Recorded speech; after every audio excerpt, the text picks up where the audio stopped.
And here we go. Welcome to our first trivia, March Madness 2021. As I've been telling my co-stars here, I have been sort of the winter apathy has kind of got me. So I said that I need to shake this off. And what better way to do that than with some Bond trivia? And with that, let me welcome my crew. What's up, gentlemen? Hey, how's it going? Hello. How is everybody? I know We're you're good. all well because we've been talking, but Yes. Thank you so much. This is by the way the same crew. The last trivia that we did, this was the same crew, and we had such a good time, and everything just went so well. I said, let's just kick this off with the same bunch. So I'll thank you guys for coming back. No, thank you. Thanks, Joe, for having us. Yeah, very welcome. It's the organizing that takes the effort. So thank you very much for taking care of all that. You're very welcome. And incidentally, I'm experimenting this time with some different software. So I think hopefully it'll be much smoother than it has been. If it's clunky, that's probably my own fault. So guys, once again, cheers. Thank you so much. What's everybody drinking tonight, by the way? Cheers. Erdinger. Nice. Weiss beer. Oh, very good. From Munich. No particular Bond connection. I was just grabbed what was in the fridge. I'm just going for a trusty vodka and Diet Coke. So Nice. Very simple. I'm on the whiskey and ginger ale. Very good. Lovely. Nice. In honor of Calvin's recent discussion about From Russia with Love, I went with red wine. Not necessarily having fish, but cheers, fellas. Cheers. All right. So with that, I'm going to introduce people to trivia.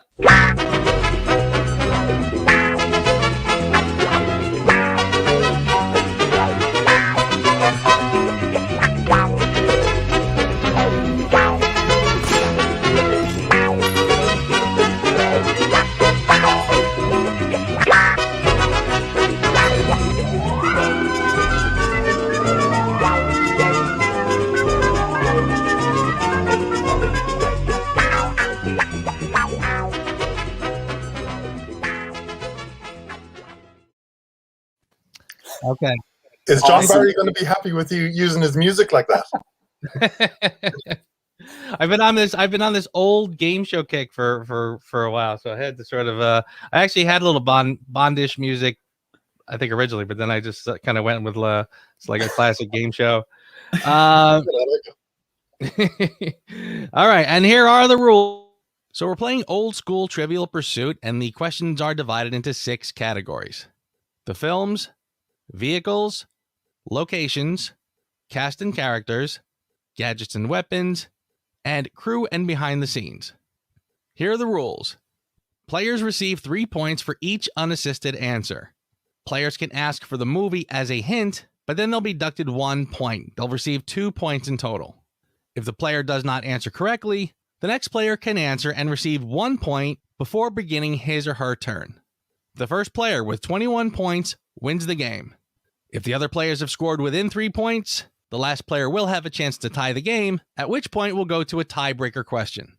And finally, yours truly, head of section, is the sole judge as to whether or not an answer is correct. And I tend to be a little generous. If you pretty much got it, I'll probably give it to you.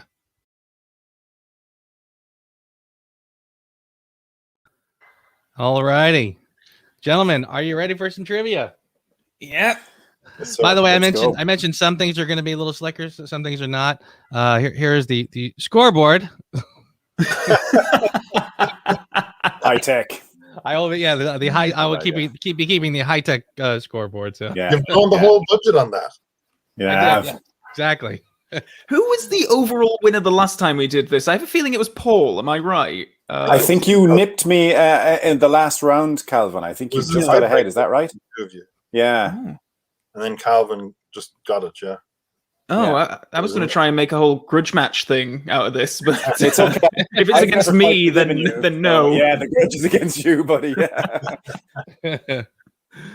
All right, so I'm looking at my screen. I'm saying, I guess because Tom joined first, then Calvin, then Paul. That's how you guys are stacked. So I'm gonna go down. Tom will be the first one, and I will roll the dice again. Very my high tech way of rolling the dice here is gonna. Can I just quickly ask you? Is that Mary in the background doing a 007 pose? It is. Yes. Awesome. I How don't much even did you remember. have to pay her for that?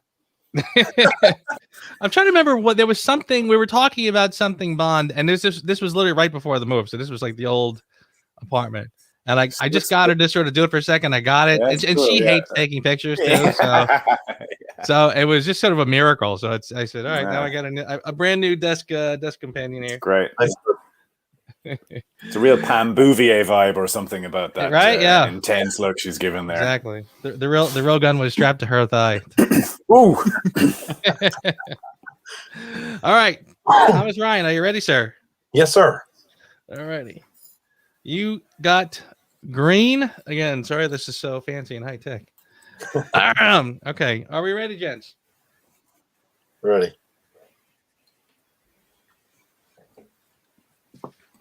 Tom Ryan. And by the way, I won't mention the name of the film. If you need it, you get 2 points for that. You get 3 if it's unassisted, 2 if it gets an assist. Okay. Where does Bond first see Pam Bouvier? At Felix and Della's wedding. Well, I'll tell you what. The card says, I can't show you the other answers. The card says at the Barrelhead Bar, but you, sir, we know are correct. So you get that one.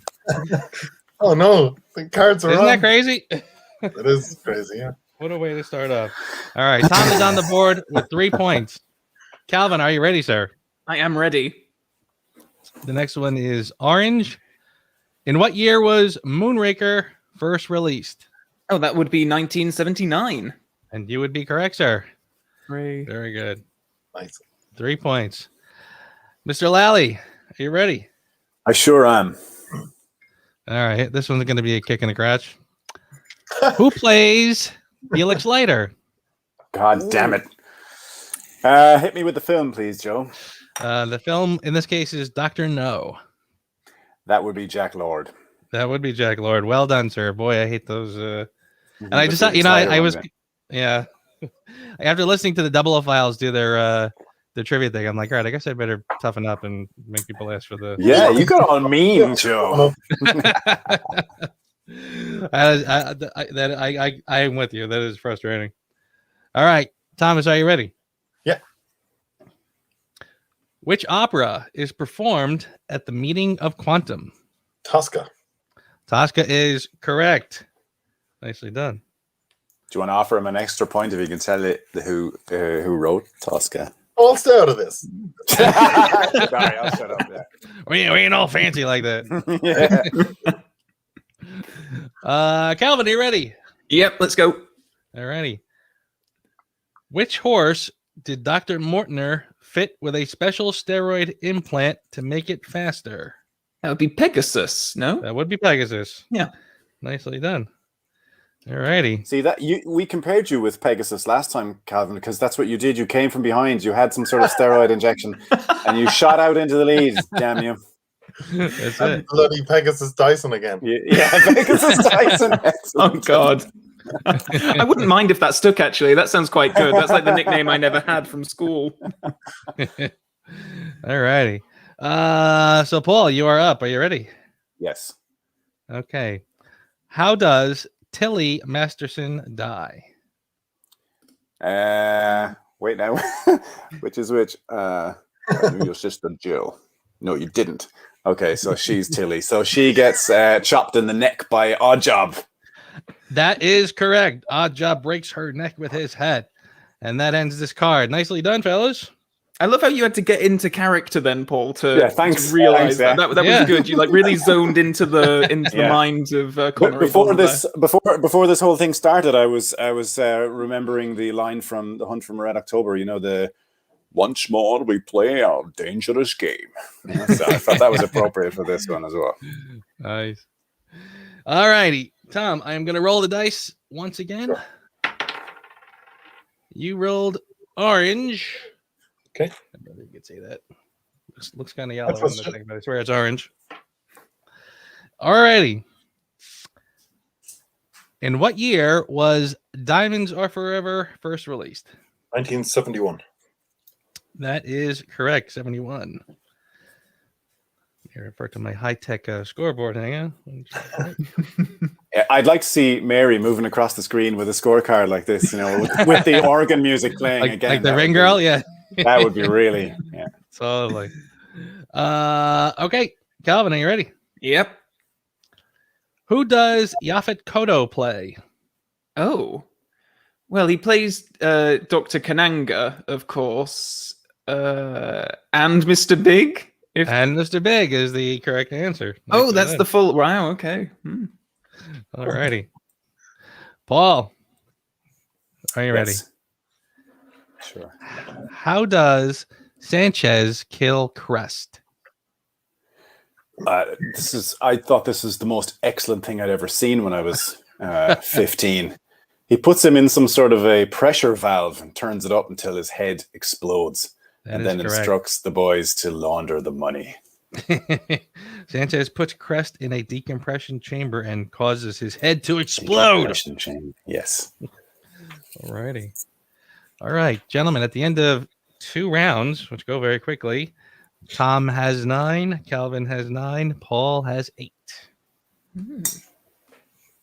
Alrighty. Tom, are you ready? Yeah. How does Bond derail Trevelyan's train? With his tank, he shoots a missile from the tank. He just has it. He puts the tank in his cab, so that's correct. Alrighty, Calvin, this one is for you. What does Bond have to do to activate the plastic explosive in his key fob? Oh, he has to wolf whistle. That is correct. It is a wolf whistle. Alrighty. And Tom, this one is for you. Paul, I think, is it? It's me, I think. Paul, sorry. Okay. In which hotel is Jill Masterson encased in gold? The Fontainebleau Hotel in Miami. Very nice. I was wondering if that might be a tough one. I would Oh never my have god, got no! that. I've seen Bobby Morelli post pictures from there, and I was like, yeah, it's on my list of places to go someday. Yeah, I stayed there, and it is absolutely worth. It's Let's go. it's not overhyped. It is that good. Cool. Has anyone here ever been to GoldenEye? I've obviously been seeing an awful lot of David Zaritsky's incredibly jealousy-inducing posts. On the list. It's been the Hate David Zaritsky weekend, hasn't it? I was actually there, but it was it was part of a cruise. It was one of those where the cruise ship just stopped in it stopped in the Bahamas, stopped in Jamaica. So it was like boogie out there. I mean, I got to see a few places. I saw GoldenEye. I also saw the Sans Souci where they did the Live and Let Die. Cool. Yeah. So, but it was nice. Yeah, but it was kind of like just in and out, grab lunch, grab a drink. That's it. Yeah. So I'm still just to see it though. Yeah, it'd be amazing. Yeah. Is that going to be a destination for Martin Mulder with on the track to 007? Is he talking about that? I'd be shocked if he doesn't. Yeah. It was planned for 2022, I think, but it might be a bit ropey now, but yeah, obviously it would be. Awesome. Oh. Yeah, I know he's got his diamonds trip first. Yeah. That's dangerous. Amsterdam and Vegas. No. Some marriages are not surviving that. 2 places. My girl is not letting me go. Yeah, honey, please. My wife's not letting me go without coming with me. She loves going to she came to the Piz Gloria thing with me, and she had to take the picture of me doing the stupid kissing thing outside Amsterdam, the place in Amsterdam. So yeah, FOMO. Bond's finest moment. Hugging. Yeah. All right, Tom, are you ready? I'm going to roll the dice. Sure. And you have purple. Okay. What do Bond and Caroline drink when parked overlooking Monaco? Oh, some Bollinger. That's absolutely correct. Bollinger champagne. I think I would have got stumped. For a second there, I was like, who's Caroline? Yeah, honestly. All righty. Calvin, you ready? Yep. What type of vehicles attack Bond and Elektra while they are inspecting the King pipeline on skis? That would be Parahawks. Parahawks is correct. All righty. Paul, you ready? I am. Wow.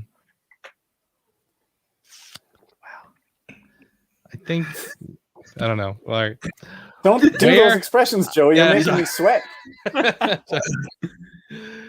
Where is Bond's homing device secreted? Where is Bond's homing device secreted? I'm going to take a punt on this, and that it's Goldfinger, and that it's in his shoe.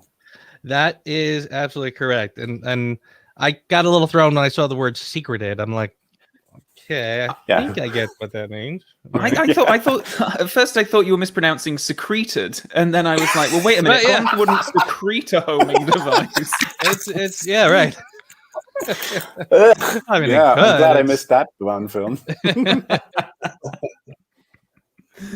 Okay, Doug. Thomas, are you ready? Yes. Where is the Fabergé egg stolen from? The Kremlin Art Depository. That is 100% correct, and I would have answered that differently. I think.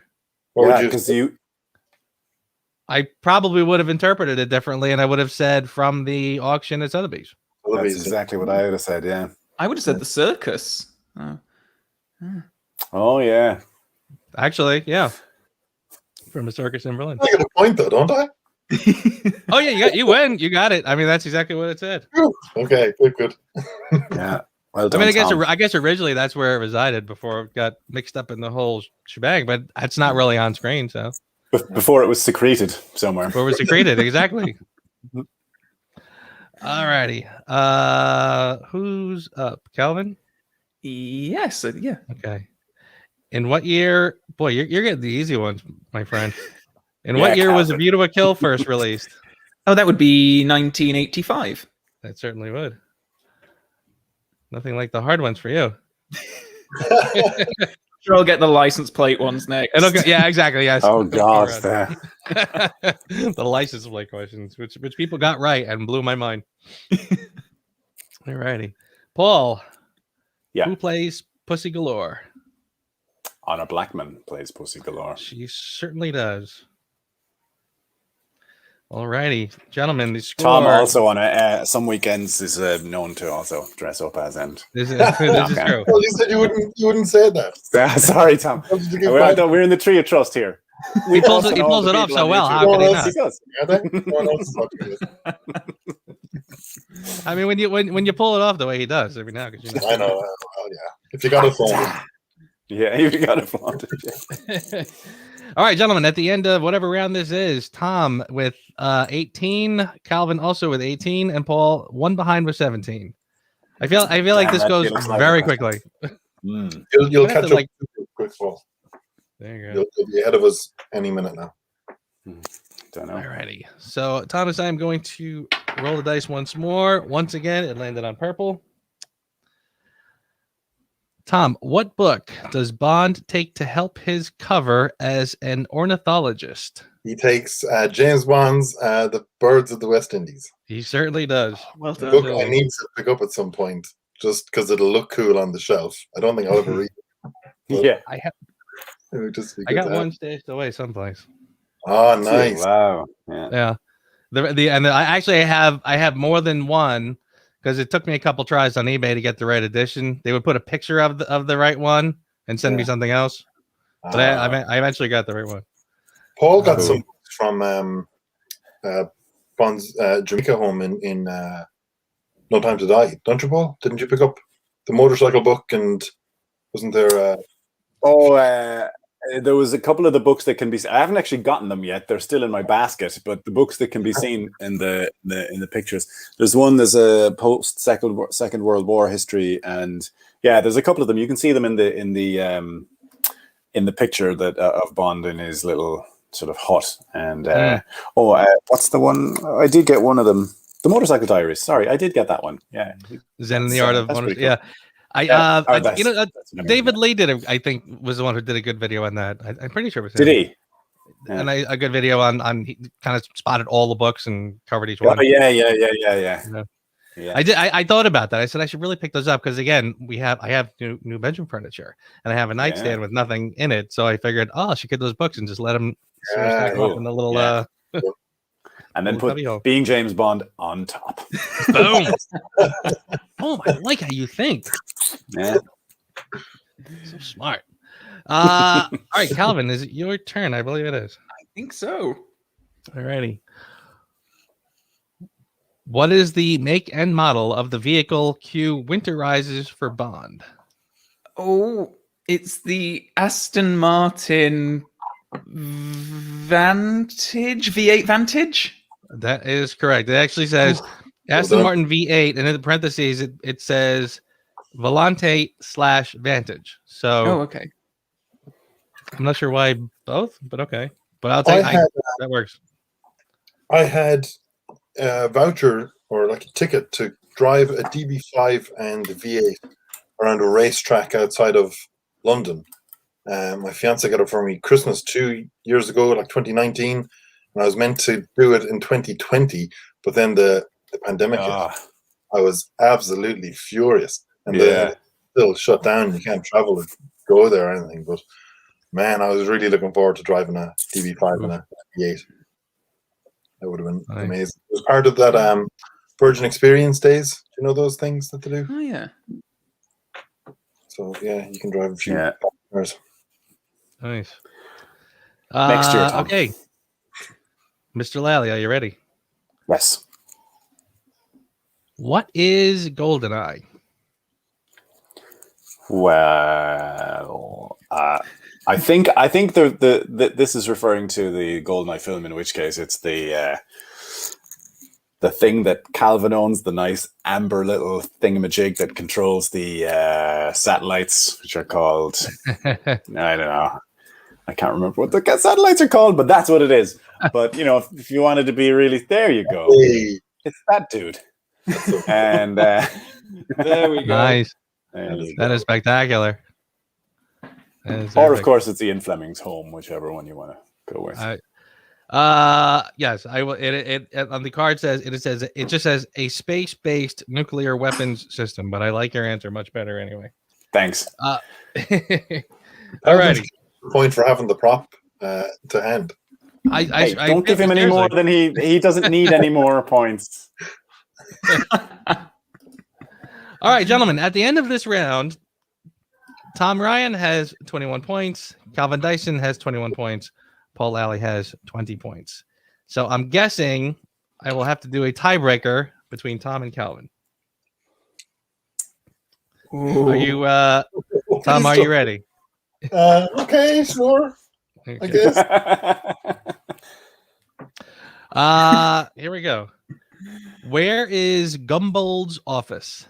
Oh no, it's in Bern in Switzerland. I was hoping I'd get that one wrong, so I wouldn't do a tiebreaker.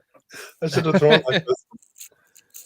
Gumbold, Bern is correct. And were you there, or were you not there? Are you? I went past it. Yeah, I wasn't part of the trip that day. Yeah, I didn't get. Did you get to go in?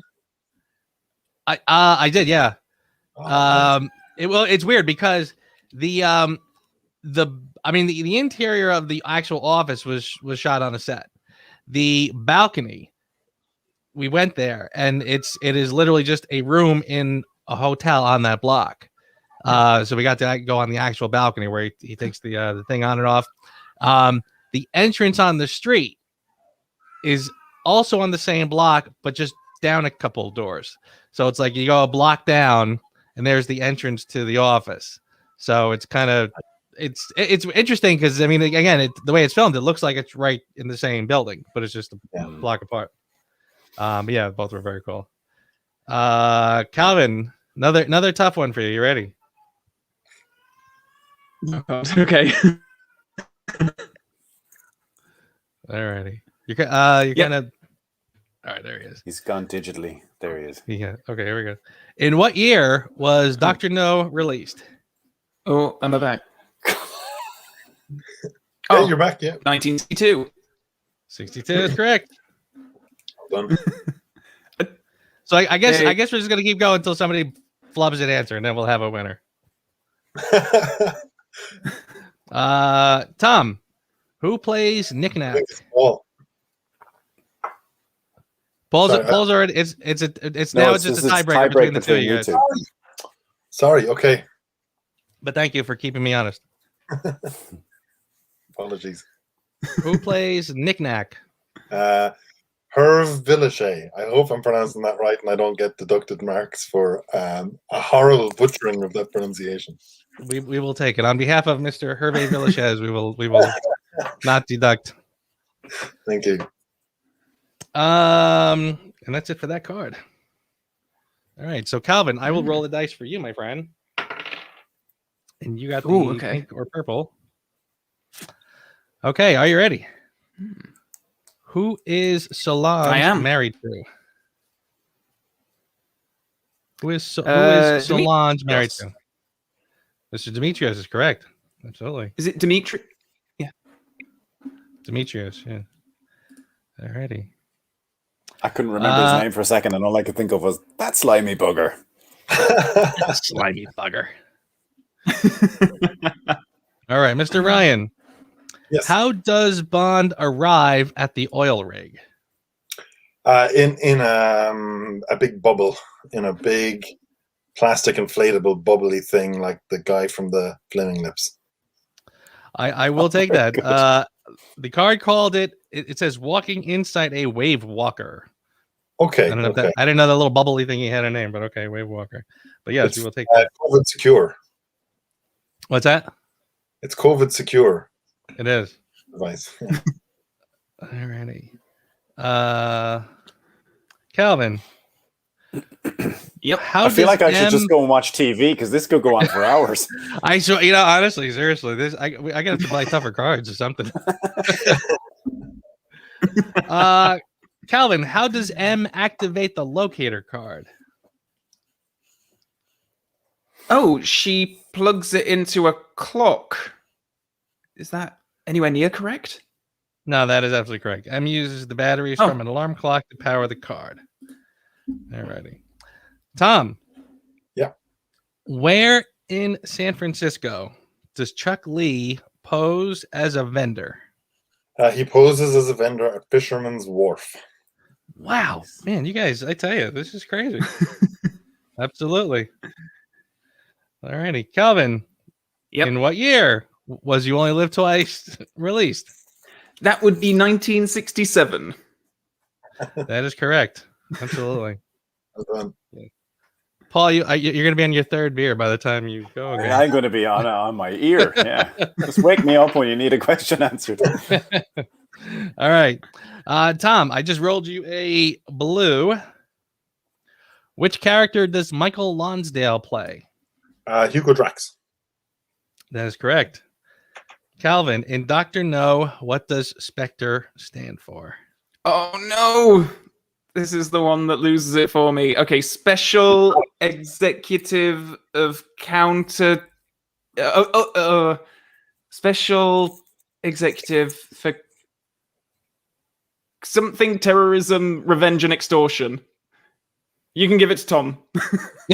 Well, I think you pretty much pieced that together. Special Executive for Counterintelligence, Terrorism, Revenge, Extortion. Is that it? That is perfect. That is absolutely correct. I can't believe I got that. Jeez. Well done. Yeah. Let's see. Tom, what vehicles are used in the chase through Udaipur? I hope I'm saying that right. Udaipur, India. Oh, Tuk-tuks. Tuk-tuks is correct. Calvin, who kills Tibbet? Oh, that would be Mayday. That would be Mayday. Well done. Tom, In which city does Bond shoot the rifle out of the hands of Karamalovi? Bratislava. Jesus, you guys are on fire. You got to read them All right. faster, Joe. They're just bang, bang, bang, bang. I think I finally got one to stump Calvin. Oh no. And I think I will literally be a hard on for the rules only just for the sake of moving things along. That's fine. Who wrote the song lyrics? Ooh. That's not fair. I'm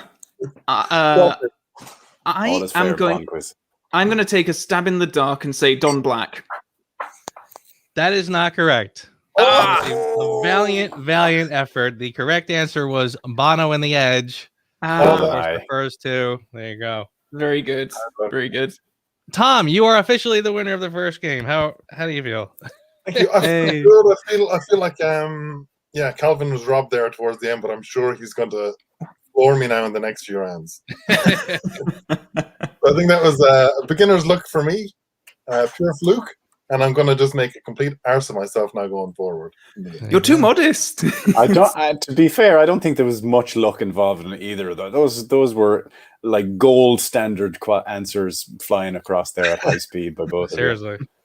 This I'm gonna, and it's so funny too when I ask people, like I go to my Patreon supporters and I ask who wants to do it, they all get nervous. They're like, I don't know if I'm gonna know all the answers to all the questions. I'm like, we don't have to, and I kind of feel like this is precisely why, because otherwise we'll play for 3 hours and never get a wrong answer. Yeah,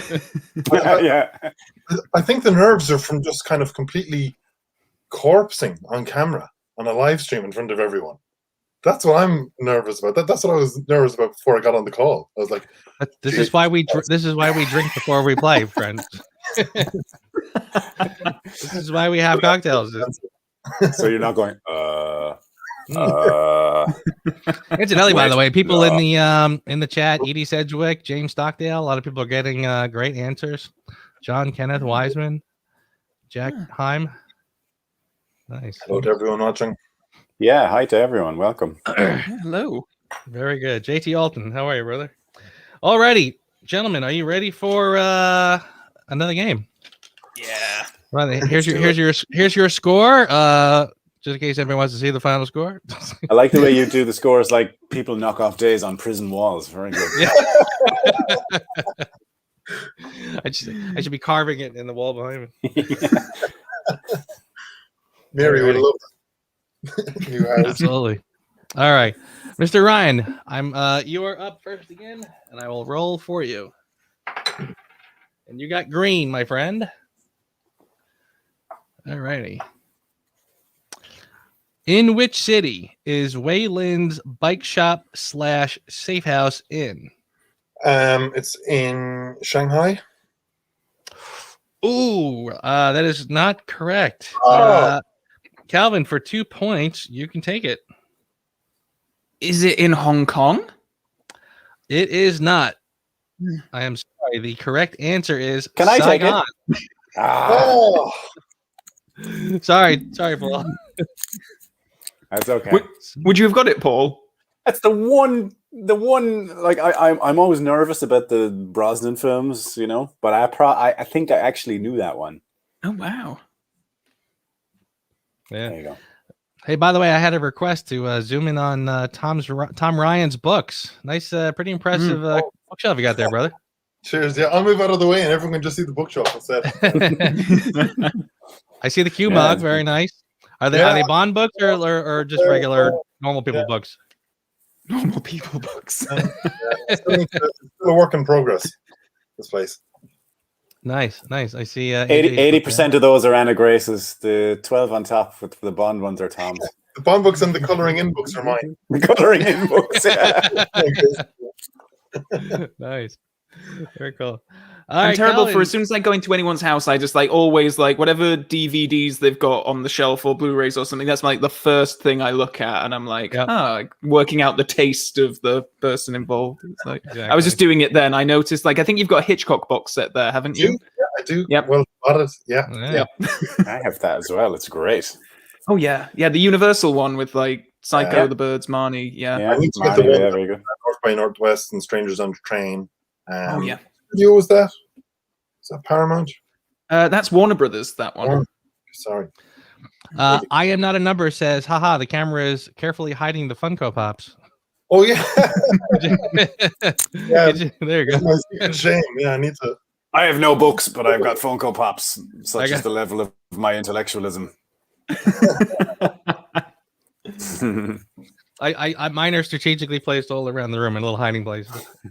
I'm actually in the attic now, so although I do have some Bond books over here, I have one. Hold on a second. And he does have that lovely Sean Longmore Quantum of Solace poster behind him, which I love. I've moved all my Bond books. Oh, Sean, yeah, no, he's terrific. We were just admiring your Quantum of Solace poster, Paul, on a Sean Longmore's. Oh, yeah. I mean, I can't get enough of that guy. That it was a gift from Tom, very kindly just put that in the post. But it's fantastic. I mean, it's gotten... I'm going to be ordering some more from Sean because he's been great. He's been on actually a podcast on, I think, is it James Bond and Friends? They've done a podcast where they've done a couple of podcasts talking about the artworks. Yeah. They have the guy who does the illustrated James Bond as well from Germany. It's really, really interesting. Now, it's unfortunately you can't see it as they go along. You got to sort of chase it down online, but it's really interesting to hear them talk about these stuff. But I just love these. They're just particularly attractive style. It's really cool. Yeah, it's lovely. All righty, Calvin, are you ready, sir? Yes. I apologize in advance for this one, but I kind of like that. I think the score is going to start off a little wobbly, which will kind of keep things a little more interesting. Oh, okay. But the question is, in what year was the film released? Oh, God. I don't know why this particular one is worded that way, but there you go. Well, I'll have to ask for the film. All right. The film is The Living Daylights. 1987. That is correct. All righty. Paul, are you ready? This is your game, my friend. Which character does Grace Jones play? She plays Mayday. She sure does. Nicely done. Tom, you ready? Mm-hmm. Who helps Bond identify people at Green's party? Renee Mathis. He certainly does. Which I think, I don't know if I would have gotten that one. That's kind of a funny one. All righty. Mr. Dyson, are you ready? Yep. What is the make and model of the vehicle in which Tracy is killed? Oh, God. It's an Aston Martin DBS? No. Don't say no. Oh, yes. Absolutely correct. Yes. Yep. It says Aston Martin DBS. That is the answer. Wow. Nicely done. God. Even when he doesn't know it, he knows it. It's like when you ask him like for a license plate of the one, and he's just like, oh, I have no idea, and he just rattles it off exactly. It's like, I have no idea. He can't help secreting right answers. Exactly right. They just secrete right from him. It's just weird, like what is stored in the back of your brain somewhere in some filing cabinet, and then you never asked these questions, but it's there. It's like that information is stored somewhere. It's bizarre. What's your PIN number when you're at a bank machine? No idea, but I can tell you the... Right, then you got to call your mother to look in your room. Honey, could you go find my wallet? Charlie Nice says... There you go. No. Charlie Nice says, love Paul's shirt. Yes, Paul. Thank you. This is some genuine Joe Darlington merch right here. What? Yeah. Yep. Nice. This is the funds from this is what keeps Joe in the style he's accustomed to. But no, it was a seriously cool design T-shirt, so I said I had to have that. Actually, fits quite nice too. Hey. Yeah, it looks great on you. Seriously. Thank you. All righty. And Paul, you are up. How is Mr. Kill killed? He gets a laser shot up through the bottom of his chin through his head. That is absolutely correct. That was so specific. I have a disturbing penchant for gruesome deaths in films. Absolutely. Okay. Paul, did you get your last answer correct, or was that a weird one? He did. I'm going to say I did. What was the one before this? It was It was the Mayday. Yeah. It was Mayday, okay. yeah. All right. I want to make sure I got you right. Okay, you're very good. All right. That's the end of that card. So, Tom, I will roll the dice for you, my friend. And it's a purple. Are you ready? Yeah. What does Rosa Klebb use to test Red Grant's fitness? She uses a knuckle duster. She sure does. Fitness, yeah. What? Why is that so funny, Tom? Oh, I love the old knuckle duster to the stomach trick. And that's exactly, I would have said brass knuckles, but no, yeah, knuckle duster is what they put here. Oh, cool. I'd never call them brass knuckles. It's the same thing, is it? Yeah, exactly the same thing. Does anyone remember, I presume as avid Bond/trivia fans, that the 00 files had this question, and the guy, I don't remember the guy's name that they had, but he was a Dutch guy, and English was, he wasn't super proficient at English, and he was really nervous. He was struggling, like, I don't know the word for, and he had to describe the thing, and Don was helping him with the knuckle duster thing. It was very funny. I was like, I just felt for him, because he was kind of losing time, because they have the time constraint on it as well. But he struggled through and he got it. Fair play to him. Johan, the card does say knuckle duster, which surprised me. Yeah. Calvin, well done on that 00 files trivia. You got to the end of it. Yeah. Oh, yes. It was a beast. Yeah. Me and Rory, yeah. Oh, that last record was like it was like 4.5 hours long. Like we were on it for quite some time, and like particularly there was a whole round of where you had to. Don gave us the first sentence from each Fleming novel, and we had to put it to the one, and that was like me and Rory just looked at each other like, oh my, we're never gonna get this. And then all of a sudden it was like we each knew about like a third, and then the final third we could make educated guesses on, so it just kind of worked together. And then at the end we were like, got it all right. That's mental. But yeah, that was a good round. I was clinging. I was clinging to the top 10 by my fingernails through most of that whole thing. Yeah, you were actually. Yeah, fair play.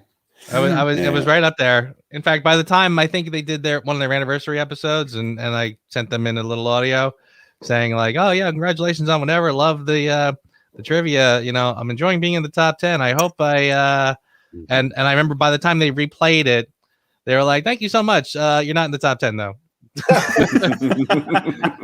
Spoiler alert, you're not you're gonna get bumped off. I'm like, damn it. Alrighty. Calvin, are you ready? I am. Alrighty. Where in his car does Whisper fire a metal dart at Bond's car from? It's out of the wing mirror? Is that what you call it? That is, yes, inside the side view mirror. That is absolutely correct. Right, side view mirror. Very good. Alrighty. And Mr. Lally, are you ready? Yes. Bond makes his first 2 kills with which weapon?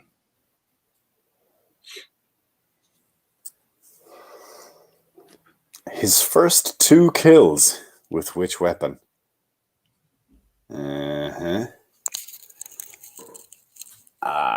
Well, his first 2 kills are in Casino Royale. So it would be which weapons? Because you're looking at me skeptically. I could be going down a wrong rabbit hole here. But if it is Casino Royale, then it's with his bare hands and then with a gun. But that's not correct, is it? We're not talking about Casino Royale. Well, I'll help you out a little bit. You're very warm. You're very warm. I would just tell you, think about that just one more time. Oh, no. Wait. No, with a gun. He kills the first guy with a gun as well. I completely forgot that. Yes. He kills with the gun. It's definitely with a gun. Is it with his own gun? I'm going to say it's with his own Walter. That is correct. Amazing. First 2 kills are with the PPK. Yeah. I less secreted that than hatched that answer. Oh, that was brilliant. That was really good. Verbalizing the thought process. It was fantastic. Yeah. That was. I mean, that was. No, that was. I mean, honestly, it was a tough one too because it didn't say Casino Royale in the question, so you had to sort of like, are they? Yeah.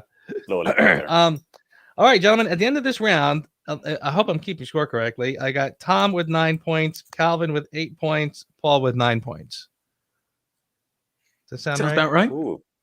No, I think Paul is ahead of me, isn't he? Did you miss the first one? First one wrong, yeah. You got the first one wrong.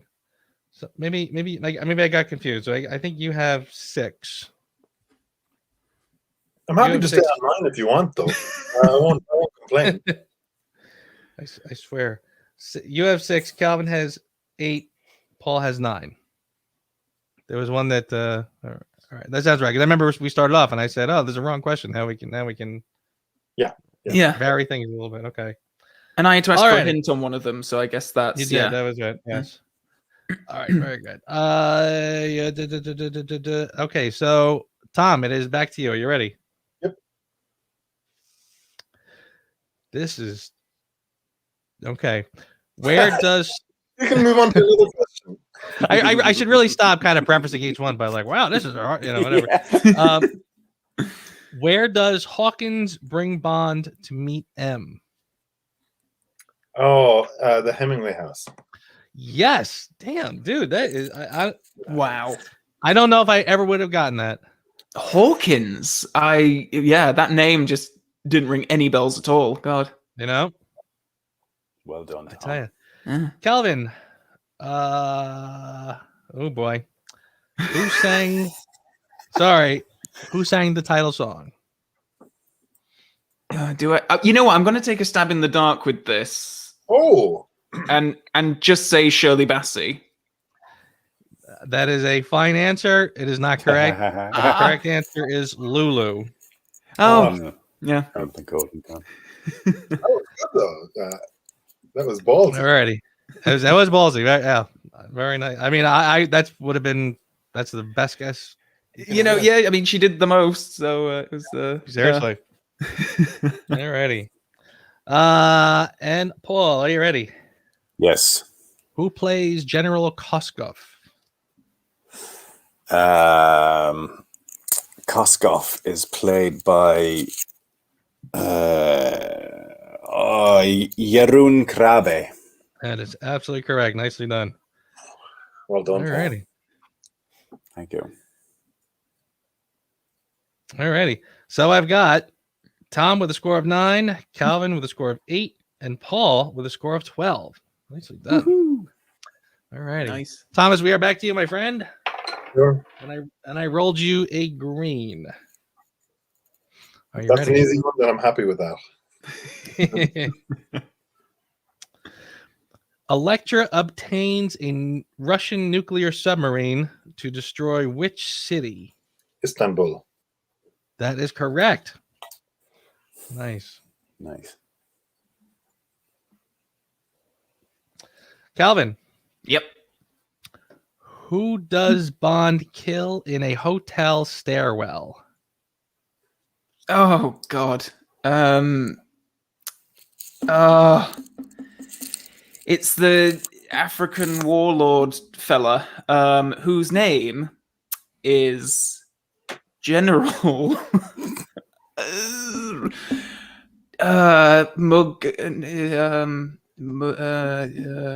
General Medrano. No, it's not that, but yeah, I don't know. Paul, you can take a stab for 2 points. Oh, this is tough. It's one of those names that's just out of reach.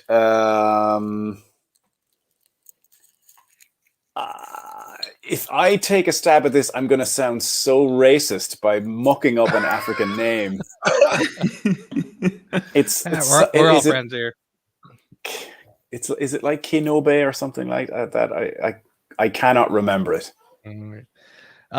His name is Obano. By the way, I had Jack Heim, Alberto. A couple guys said it actually. Yeah, well done. Well done. James Stockdale, Cordy Manor, nicely done. When you asked the question, Tim Hands, Dutch Bond fan. Yeah, it was. That's a tough one because it's. I mean, these kind of weird secondary character names. They're very difficult.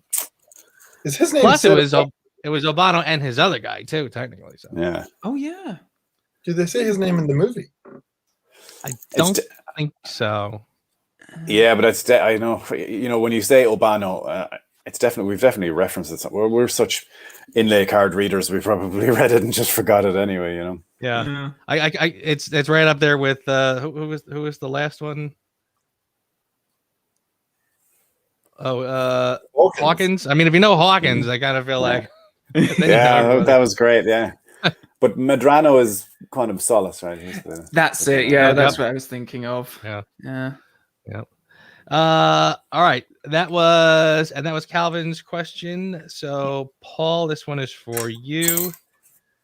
What mode of transportation does Bond and Leiter use to get to the church? Well, technically two. I mean, they use first of all, an airplane followed by a parachute. Parachute is correct. And I would actually take issue with that. I would say it was a helicopter and a parachute. Yeah. But parachute was the answer. Oh, I beg your pardon. Absolutely right. You're absolutely right. Sorry. Well, technically, Bond also takes the plane because he rides on the back of it for a little bit. Very true. And by the way, I noticed that this new software I'm using, the lag is much quicker. I got a lot of people getting the correct answers. Very nice. A couple that I can't pronounce: Jeff Phillips, John Kenneth Wiseman, James Stockdale, Cordy Manor, Jack Heim, Tim Hands. I am not a number. Plane and then parachute. There's a lot of regular names in there, isn't there? Tim Hands, all those guys. Yeah, great. Alrighty. Okay. Tom, we're back to you. And your question is: what was the first weapon Professor Dent receives from Dr. No to use to assassinate Bond? A tarantula. That is correct. You know, people say, like, sometimes you're in an ordinary conversation, you use lines you hear from Bond films. Whenever I use the word pick it up, I always repeat it going, pick it up. The second time, more inflection. Everybody's like, what the fuck is wrong with this guy? But, you know, it's just one of those things. Yeah, it's brilliant. All right, Calvin, back to you. Right. Oh, that card's done. We already did the Electra. All right, Calvin, you get a green question.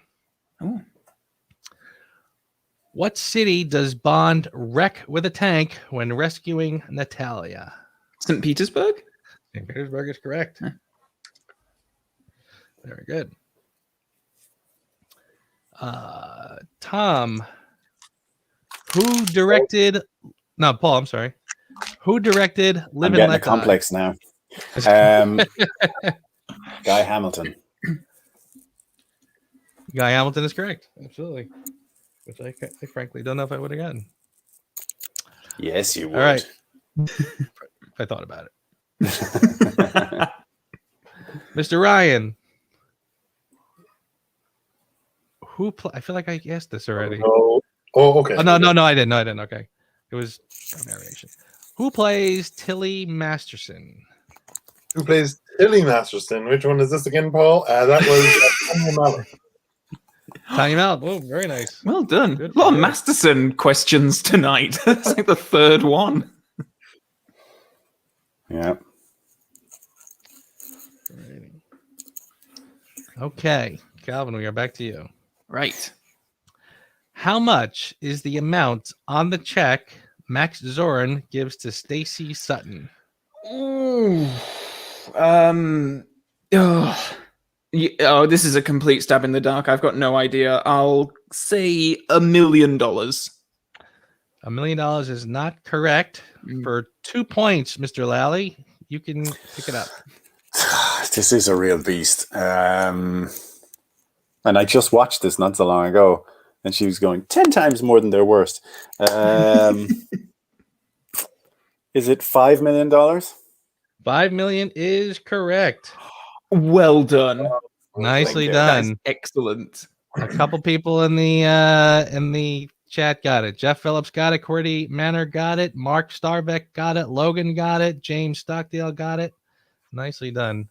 And Wilfredo Picarelli, what's going on, brother? All right. At the end of wherever we are, Tom Ryan has a score of 18. Calvin has 11. And Paul has 20. Well done, Paul. Well done. Yeah. Alrighty. It was my understanding that there would be no math.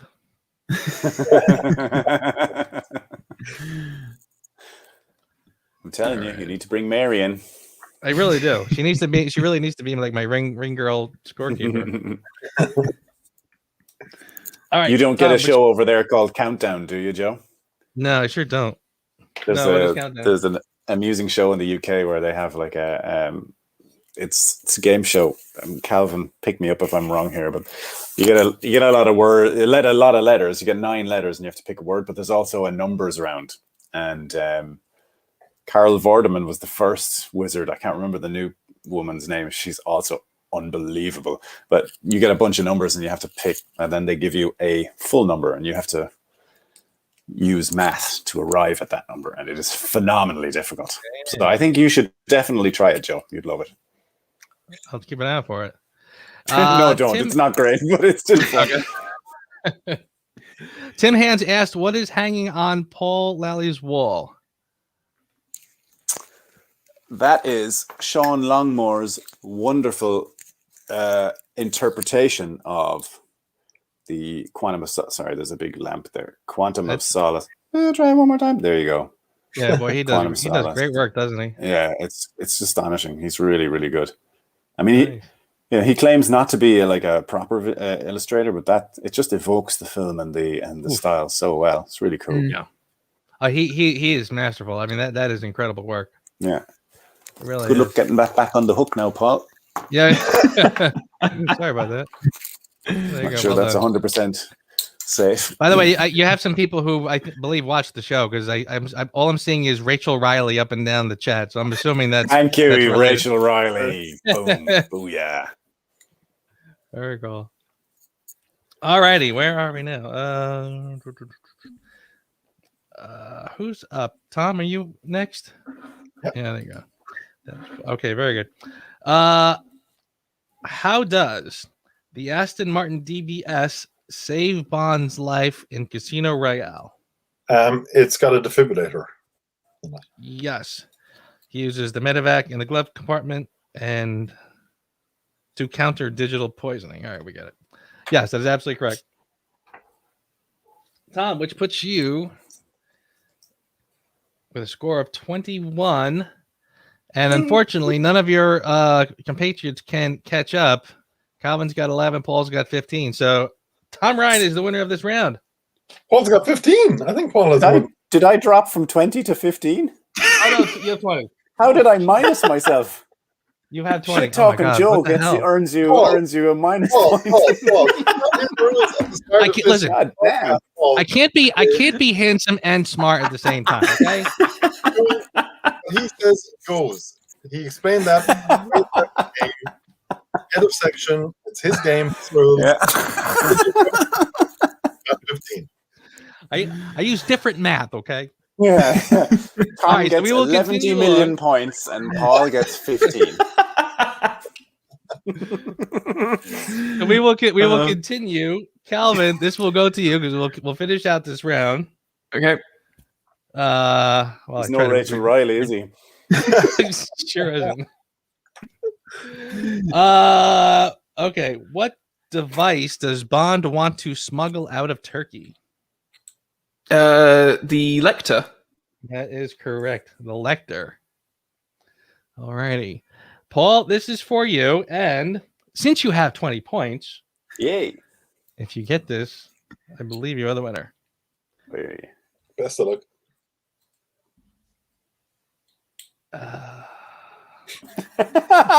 Another encouraging grimace. We finished that card. I have to roll a dice to give you a new card. and you got yellow. Cool. Just I'm better at colors than math. Yeah, same. Okay. What destroys the Antonov? Oh shit. The Antonov. That is a good question. What is the Antonov? Uh-oh. Well, I'll tell you what. You can still ask for the film. Yeah. Which you'll hit me with the film. Is it You Only Live Twice? It is not.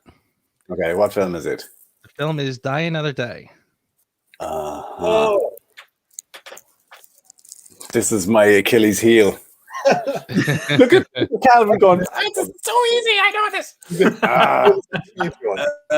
What destroys the Antonov? The hell is the Antonov?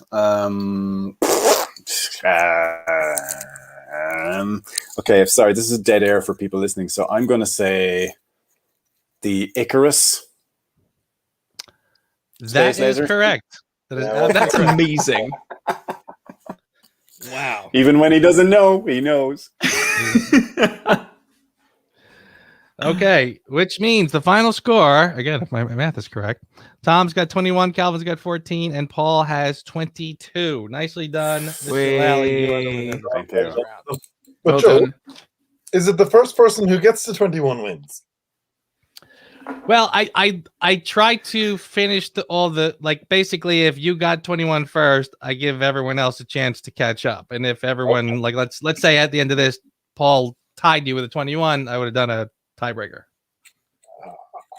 Well, Paul didn't want those points anyway, he said. He told me. Hey, listen, with my 786 points that I already have in the bag, I feel fine with that. That's right, isn't it, Joe?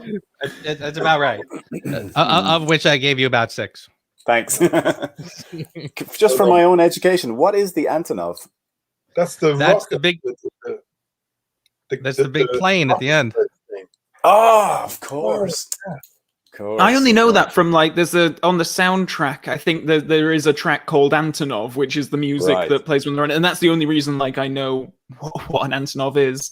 I think isn't the plane that they Bond and Kara escape from Afghanistan from the airfield? Isn't that an Antonov as well? Isn't it? It's like a type of. It's called a C-130 Hercules. I don't know. It might be under the same bracket. I don't know. No, you're absolutely right. It is that. Yeah. Nice. A lot of people in the chat. Shanez Chaffee, how are you doing? Good to see you. There's Shanez does I don't know if any of you guys know this, but there's a party that happens every year for New Year's Eve, and it's a Bond themed party. Oh no. It is spectacular, and she runs that. So nice to see you, Shanez. Nice. I have to hopefully next year everything goes on without a hitch. I have to send you some new DVDs for next year. Are there any pictures of that? Can we see it online somewhere? I have a video on it on YouTube. Cool. Check it out. It's very good too. Not to pat myself on the back, but honestly, it was pretty. It's a pretty lengthy kind of recap of kind of how the evening plays out. Came out really good. Brilliant. Yeah, check it out. All right, fellas, are you ready for another round, another game? Joe, before we do that, would anybody object to a 90-second sanity break? Yep. I could do with refilling anyway. So yes. Please Thanks for the patience for the people online. Be right back. Actually, I need to adjust the plug while we're doing that. 1 second. I won't be long.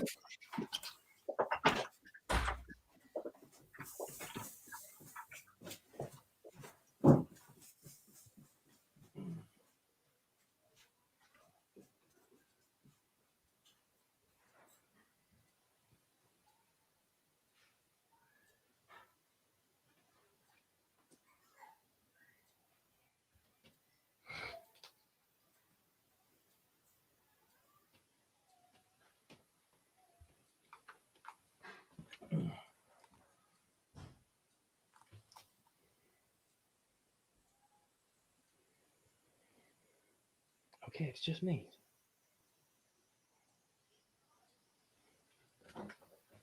Potty time. So how's everybody doing? Daniel Howes, how are you? James Stockdale, how are you? Shanez, Yep, spydc.com. I highly recommend checking. Seriously, go check her site out, and check out the video I did because it's really. I think I've done it 3 times, and it's honestly spectacular.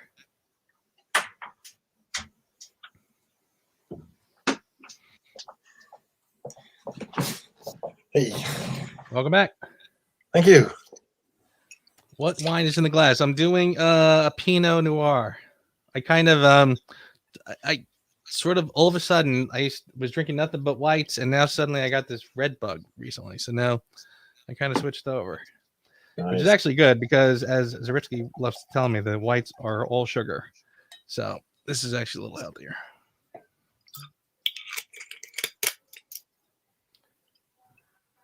How's everyone doing in the chat?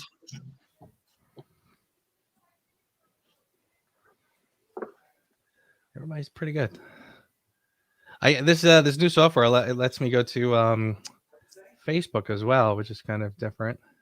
Well, that's good. Are you live streaming on Facebook too? Yeah.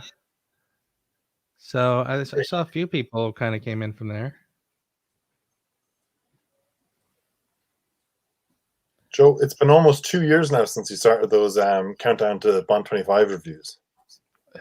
Isn't that crazy? Isn't that nuts? and honestly, and I can't tell you. I remember before we kicked it off, I postponed starting it at least once because they changed a date. Then they changed the date again when I was kind of getting around the Craig film, so I sort of tried to slow it down a little bit. Yeah, that's right, and still, like now the reviews are long done, and we still have many months to go. Isn't that crazy? It's insane. I'd still love to see you guys tackle Never Say Never Again. I tell you honestly, I would love to, and my partner in crime, Scott, kind of more or less retired. Oh. He kind of how do I put this? He kind of had a little bit of a religious awakening, and he's kind of got himself off of social media and stuff. Okay. It's very good for him. Bad for me. But no, he's doing great, which I couldn't be happier for him. But yeah, I miss it now. I actually did. He and I did just a regular old podcast. I might just sort of grab it and maybe just sync it up to some video. But we did do a podcast a while back talking about Never Say Never Again. So I might kind of just recycle that a little bit because yeah, that'd be great. Yeah.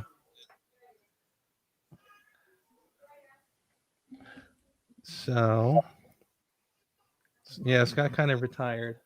Oh, and I watched Star Trek 6. I did all remorse. Yeah, we just finished all the Star Trek, so that was fun. What's up next? We're going to talk about a big switch. We're doing Coming to America. Oh yeah. Because the new one is coming out next week. This weekend, yeah. Which I'm kind of very, very like. I got my fingers crossed, but I'm very nervous for this one. Yeah. I feel like the whole premise is really bizarre. But I always feel that anytime Eddie Murphy has a new movie out, you always want to give him the benefit of the doubt. And you want this to be, don't you? You want like, Eddie, come on, this is the one. Yeah, we're rooting for you. Exactly, yeah. Yeah. It's funny when we were at one point we started talking about the Beverly Hills Cop movies. I had no idea they did a reboot a couple years ago. I didn't know that. They literally did, and it's just called Beverly Hills Cop. I don't know where it is, where you find it, but it was his son, Axel Foley Jr. Eddie Murphy does a cameo in it. Yeah, it was a pilot, I think, wasn't it? They wanted it to be a TV series, and they made it kind of maybe pilot. Oof, that's what it was, and it didn't go to air. Oh, the fact that no one even knows it exists, I mean, that's pretty painful. Yeah. One of the questions we got asked in our quiz recently, Tom, was the Beverly Hills Cop was originally written for a different star, and who was that star? Either of you know who that? You do? I do. Cal? Joe hit us. Sylvester Stallone. Correct. Could have been a whole different thing, huh? Yeah. You know, and it's funny. He actually did Cobra not long after that. Oh yeah. And so I remember a lot of reviews going, "Is this what Beverly Hills Cop would have been had he done it? Why he didn't do it?" Speaking of Stallone, I watched Demolition Man last weekend. Rewatched it. I loved it when I was a kid. When I was a kid, Demolition Man was the movie you'd get in the video store if the movie you wanted wasn't there. It was always that old reliable. You go, oh, just Demolition Man again. I don't think I've seen it. I must check it out. Like I said, when I was 8, 9, 10, I loved it. And now that, you know, we've nowhere to go, nothing to do in the evenings, I said to Anna Grace, oh my God, do you know it's a great film and I haven't seen in years? Demolition Man. We got to watch it. So I bought it off eBay. We sat down. I was like, oh, you're going to love this. Wesley Snipes, Sylvester Stallone, Sandra Bullock. It's amazing. I was like, oh my God. I almost sucked my whole face in through my mouth. I was cringing so hard. It's better to be remembered than watched again. You know those kind of movies? Yeah. Sure. Oh, yeah. Why did I like this? It's very, very embarrassing. It's the tree of trust here, Tom. We're able to talk about these things, you know. I'm having a real experience going through the Marvel films. I say again, they're the kind of films that I watch like once at the cinema, and then I don't go back to them often. It's not really my kind of thing. But we're watching them through again. I think we watched which one was it? Guardians of the Galaxy was the last one, I think. So we're watching them through in order. But it's such a very like Guardians of the Galaxy I remember loving when I saw it at the cinema, and then I watched it like on Disney Plus and I was like, yeah, maybe not that keen. And then it's like, did I just enjoy it because it was like at the cinema and you know you'd had a bit to drink at that point, you're with friends and you're all just laughing along, and I don't know. And if the crowd is into it, well, you get carried along, don't you? Yeah, exactly. Soundtrack is one of those, like my girlfriend and I don't necessarily have the same taste in music, but we can always agree on that one. Yeah. That's a great soundtrack. Yeah. Did you guys been watching? Go ahead. I was just going to say the Edgar Wright one. Was it Driver? What's that one called? Baby Driver. Baby Driver. Yes, that was good. That's also got an excellent soundtrack. Oh yeah. Have you guys been watching WandaVision? Yes. No, I only hear good things about this. Yeah, I've been. You know, it's funny, Calvin. You said like, I find it. I find that like I don't rewatch movies like I used to. Years ago, if I liked a movie, I'll watch it 100 times, no problem. Now I kind of don't do that as much. But like for something new like this WandaVision, I'm like every week I'm can't wait for the next one. No, I'm the same, and I mean that show was the reason why I kind of revisited the Marvel films, because I was watching it with my partner who hadn't seen any Marvel films except for Spider-Man. But he hadn't, and stuff happens in WandaVision, and I'm like, does this make any sense to you at all? And he was enjoying it and everything, and I'm like, but how do you enjoy this? Because it's based on characters that are set up like from like 6 years ago in this thing, so that kind of inspired the movie watching. But I love the series. I think it's great, and I just love like sitcom pastiches and all that kind of stuff. So it really, I'm really enjoying it. Me too, honestly, and it is. It's funny. I kind of had a moment where when I don't want to give anything away because I figure probably the majority of people haven't even gotten to it yet. But I remember when I first started watching it, and it was so very episodic. And I said to myself, I'm loving this. I have no clue where it's going, but I'm enjoying the hell out of it. But once it sort of hit a part where you started to realize, oh, I really do need to sort of know things about the larger, and it does affect the larger Marvel universe. I suddenly had a moment where I'm like, I think now I'm a little annoyed that I have to have Disney Plus to know this. Like I don't. And I said this is a very stupid thing to be thinking of, but I kind of had a tiny bit of resentment all of a sudden.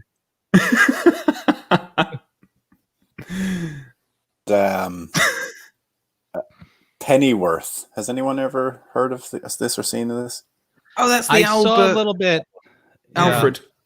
Yeah. Yes. Yeah. What struck me was the number of nods to Bond in it. There are a couple of musical cues that I felt were a little Bond-like. Even the opening credit sequence is very. You'll start thinking of Casino Royale when you see it.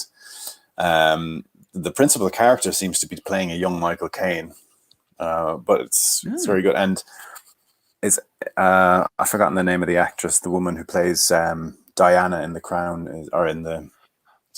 Emma Corrin. Emma Corrin, yeah, she's in it as well. She's really good in it as well. And oh my god, man, the names have escaped me. There's some really good cast in it. It's very good. And if you go with it, there's a lot of tropes from sort of Batman, Bond, Jack the Ripper, a lot of iconography all mushed into one. But it's an interesting watch. Has anyone watched that new Superman show? Oh, I haven't yet. Get back to Bond. Oops. Oops. Apologies. That Mr. Galuzzo has a gun as well, so I think we should take him seriously. He sure does. And he's got a great T-shirt on. So he's showing you how to beard too. That's a pretty good trim beard there as well. This is true. Showing us both how to, all of us. Calvin is the only one who hasn't gone down the bearded route. All right, should we start up another round, gentlemen? Yeah. Alrighty. Okay. Might just keep score myself here as a third party observer. I don't blame you at all. I do not take that personally. I resemble that remark. I'm very happy with head of section doing the scores here. Fair enough. Me too. Josh, I'll be drinking anyway, so who knows? I went up 40 points. You lost 1,100 points. That's fine by me. Sounds reasonable, Tom. After that Hawkins answer, I wouldn't be surprised. All right, Tom, I am rolling the dice for you. I got purple. Are you ready, sir? I am indeed. All righty. Is it the dark purple or yeah, it is the dark purple. All right, very good. What is the plastic explosive disguised as? I remember this one from the 00 files, I think, and it's the toothpaste. Nicely done. A tube of Dentonite toothpaste, absolutely. Yeah. Nice. Tom on board with 3. Calvin, are you ready? Yep. What area of California does Zoran want to flood? Silicon Valley? Silicon Valley is correct. Yeah. Absolutely. Mr. Lally. Mm-hmm. Who sings the title song? I bet. I'm not going to do this, but I bet the answer is going to be Shirley Bassey, but I'm not going to take the punt like Calvin did. Go on, give me the film. GoldenEye. Oh. That is Tina Turner. It certainly is. Tina Turner. Although, as you said, written by Bono on the Edge. What's that? That was a sensible choice. It was a sensible thing to do, yeah. Absolutely, yeah. Okay, Mr. Ryan. Yes, sir. Who does Julian Glover play? He plays Christatos. Wow. I swear I would have confused him with somebody from Diamonds Are Forever. No, I know him because he's in Last Crusade. Bruce Glover. Bruce Glover. And I saw him in an episode of the Old Avengers show with Patrick Swayze and nicely done. Yeah. All righty. Calvin, are you ready? Helga Brandt is a Spectre agent, but what number is she? Oh, this has come up. This might have even come up in the last. I think so. Yeah. Yeah, because I think I even had this and got it wrong. And number 11. Nicely done. Oh, number 11 is correct. Well done. Oof. That's Nicely great. done. All righty, which ends this card. We did the Antonov already. All righty. Paul, I'm rolling the dice. You got Baloo. Mm-hmm. Who plays Max Zorin? He's going to do Walken. Christopher Walken. No, I can't. I can't do Walken. David West is the man who can do Walken. You can't do the Is that right?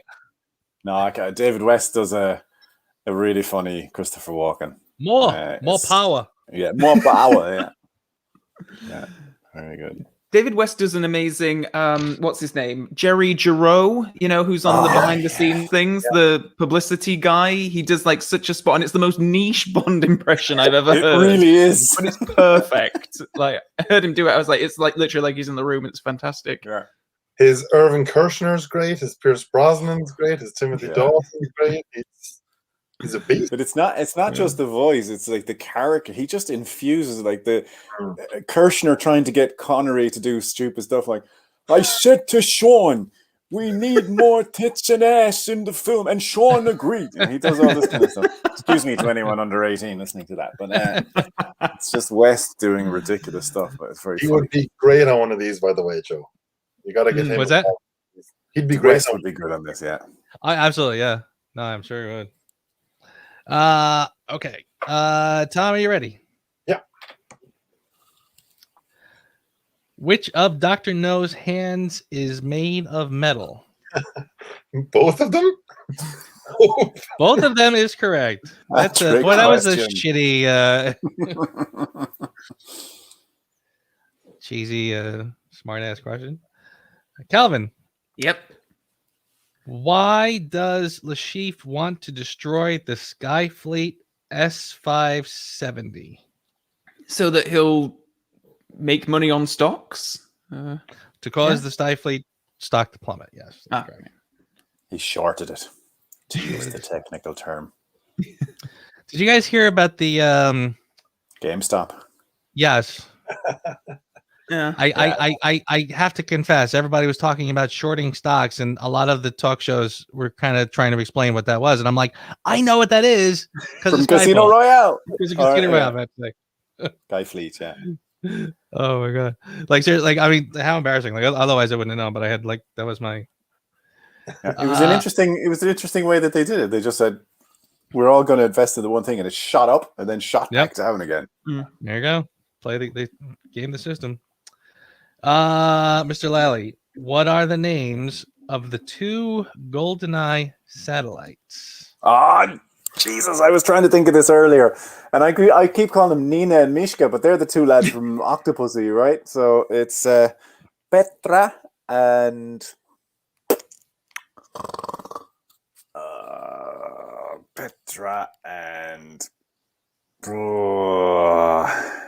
Nina or something. Am I wrong? I'm wrong, aren't I? No, you're warmer than you think you are. I can't go anywhere from here, Joe. Dig me out of a hole. Nina, it's Petra. I can't remember. I'd say I'm gonna give this to you because it is Petya and Mishka. Petya. So I mean, you pretty much said it. So I that's what I said. I have to give it to you. I thought he was getting tougher after the last time. Thank you, Joe. Like I said, you tried to talk yourself out of it, but I'm like, you yeah. just said it. Alrighty. Mr. Ryan, what country were the Afghan sequences filmed in? In Morocco for the. Jesus, you guys are like at it. I never would have known that. It's good going. I want to go to Gibraltar and then hop on a ferry over to Morocco. I was looking into all that once upon a time, but I didn't pull the trigger on it. Then COVID happened, and now I'm thinking next time I have an urge or a whim to try and travel somewhere, just book the ticket. Don't overthink it. Don't hesitate. Just go. Exactly. Totally. I knew the answer to that only because I remember reading in 007 magazine years ago, somebody had written in a critique of The Living Daylights, and they'd said in it, they were, bitching away about it all the way down. And then they said, and I mean, come on, does anyone really think that the Moroccan countryside could convince anyone that it's Afghanistan? And I was like, it convinced me. I was like, that was my letter. That was your letter, was it, Tom? It was me all along. By the way, I got some great answers for the last one. James Stockdale said Mishka and Petra. And then I had Petra and vodka. Laurel and Hardy, Winston Kid, Pepsi and Shirley, Jesus and Christ, Mel and Kim, Jesus Bambi and Christ. Thumper, Starsky and Hutch, Yes. Buffy and Angel, Bonnie and Clyde. Excellent. Starsky and Hutch deserves a point.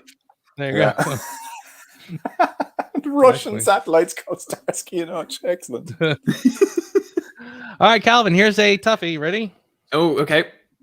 Who directed Goldfinger? Oh, well, that's Mr. Guy Hamilton. It certainly is. Mr. Guy Hamilton. All right, Paul. Rolling the dice for you. You got the purple, the light, dark purple. How is Aki killed? Aki has a drop of poison rolled onto her lips. Absolutely. Rolled into her mouth as she sleeps. All right, Mr. Ryan. In which country were the Cuban exterior scenes really filmed in? They were filmed in Spain. Damn, you guys are sharp as tacks. You're really good with the filming locations, Tom. Like that's Really? amazing. Seriously? We have But Cuba on our list of honeymoon locations. Ah. But the one thing that's kind of stopping me is I'm like, well, they didn't actually film there. And it's Cadiz as well in Spain, right? So we could easily jump over there for a trip, and you too, Joe. Yeah. Because they don't go to Cuba either in No Time to Die. They shot the exteriors, I think, in Jamaica, and then the interiors all in Pinewood. Careful now for any non-spoiler people watching. Sorry. And the Cadiz area, I think that's like the southern coast. So I mean, you could sort of do that and then do like Ibiza for a nice little vacation. That's dangerous. That's right up there with the Las Vegas and Amsterdam. Las Vegas and Amsterdam, yeah. I'll just plan my honeymoon around wherever Joe wants to go on holidays, and we'll accidentally. Hey, fancy meeting you here. There you go. Apart from Joe, has anyone been to Las Vegas? Yep. No. Oh, have cool. you? Have you really? Funnily enough, we had a school trip to Las Vegas when I was in sixth form. Which was really strange. But we had a teacher who we went to San Diego, and then we stayed overnight at the place near the Grand Canyon, and then Las Vegas. And I swear the only reason why we had this, and it's because I worked in our local supermarket, which was a Tesco. I worked on the checkouts. And the teacher that organized this would book the flights for everyone in the hotels and all that kind of stuff. And then she would come into Tesco with all of these vouchers. And I realized that she was doing it so that she'd get all of the club card points from booking the trip for 40 odd people. And then she'd have free shopping for 6 months on the back of that. So that is the only justification I can think of as to why they even ran it, because it's nuts to do otherwise. I take it at that age you didn't go to Circus Casino then. Well, we did actually. We ended up going there. I mean, we were 18, 19. We will all have 17, 18 will have been at the time. So none of us could drink or gamble or anything like that. But we did have to the Circus was our rendezvous point at the end of the day, and we had to I still the fact that our teachers just let us go in Las Vegas and were meet us in Circus at the end of the day is nuts. I can't believe that they did that. But we sure enough bumped into them halfway through the day, and they were just there already half cut in the casino, at the slot machines. It's all right, so this is why you chaperoned this particular trip. I see. Very good. But it's a really interesting place. I mean, I'd love to go back now that I can drink and gamble and all that kind of stuff. Because when you can't do any of that, it's it's good for a couple of days probably to sightsee, but it's not the proper experience, I don't think. When we do go there, one of us has to volunteer to be thrown out of a hotel window into a swimming pool. Tom? I know. Okay. In your knickers, Tom. All right, Calvin. Right. You are up, my friend. And this is another one. I'll apologize in advance. Who sang the film's title song? You know what? It's got to happen eventually. Shirley Bassey. That is not correct. Who was it this time? Was it Madonna? Give him full Paul for 2. Well, actually, for Paul for 2 points, you can take it. And if I ask the film, it's if you ask the film, you get 1 point. Oh, okay. I'll ask the film. A View to a Kill. Duran Duran. I was actually going to guess Rita Coolidge. I would have only been one film out. Oh, This is true. This is true. Not worth anything, still. All right, but it is your turn, Mr. Lally. Who plays the televangelist? Wayne Newton. Wayne Newton is correct. Bringing your score to 15. Nicely done. I would like to boast a little about that because we have no idea who Wayne Newton is over here, except for License to Kill. But I know he's a big shot in the US, right? I don't know if I would. I suppose it's funny because we're talking about Vegas. He's sort of one of those people that is more of a staple. I think like in the 60s, 70s, he was probably pretty big, and then at some point, he just became like a Las Vegas staple. Would play on all the Vegas clubs. So that was sort of like what is a little more of his... comedian or what is he? Is he what? Is he a singer or is he a comedian or what sort of actor? No, yeah, he's a singer, yeah. And isn't Jimmy Dean then from Diamonds Are Forever? He's a big sausage guy or something like that. Yep. We won't ask you how you know that, Paul. I'm an avid sausage fan. Jimmy Dean's Big Sausage. I hope they have a better name than that. He was like in Ferris Bueller. He was the Sausage King of Chicago. All right, yeah. All righty.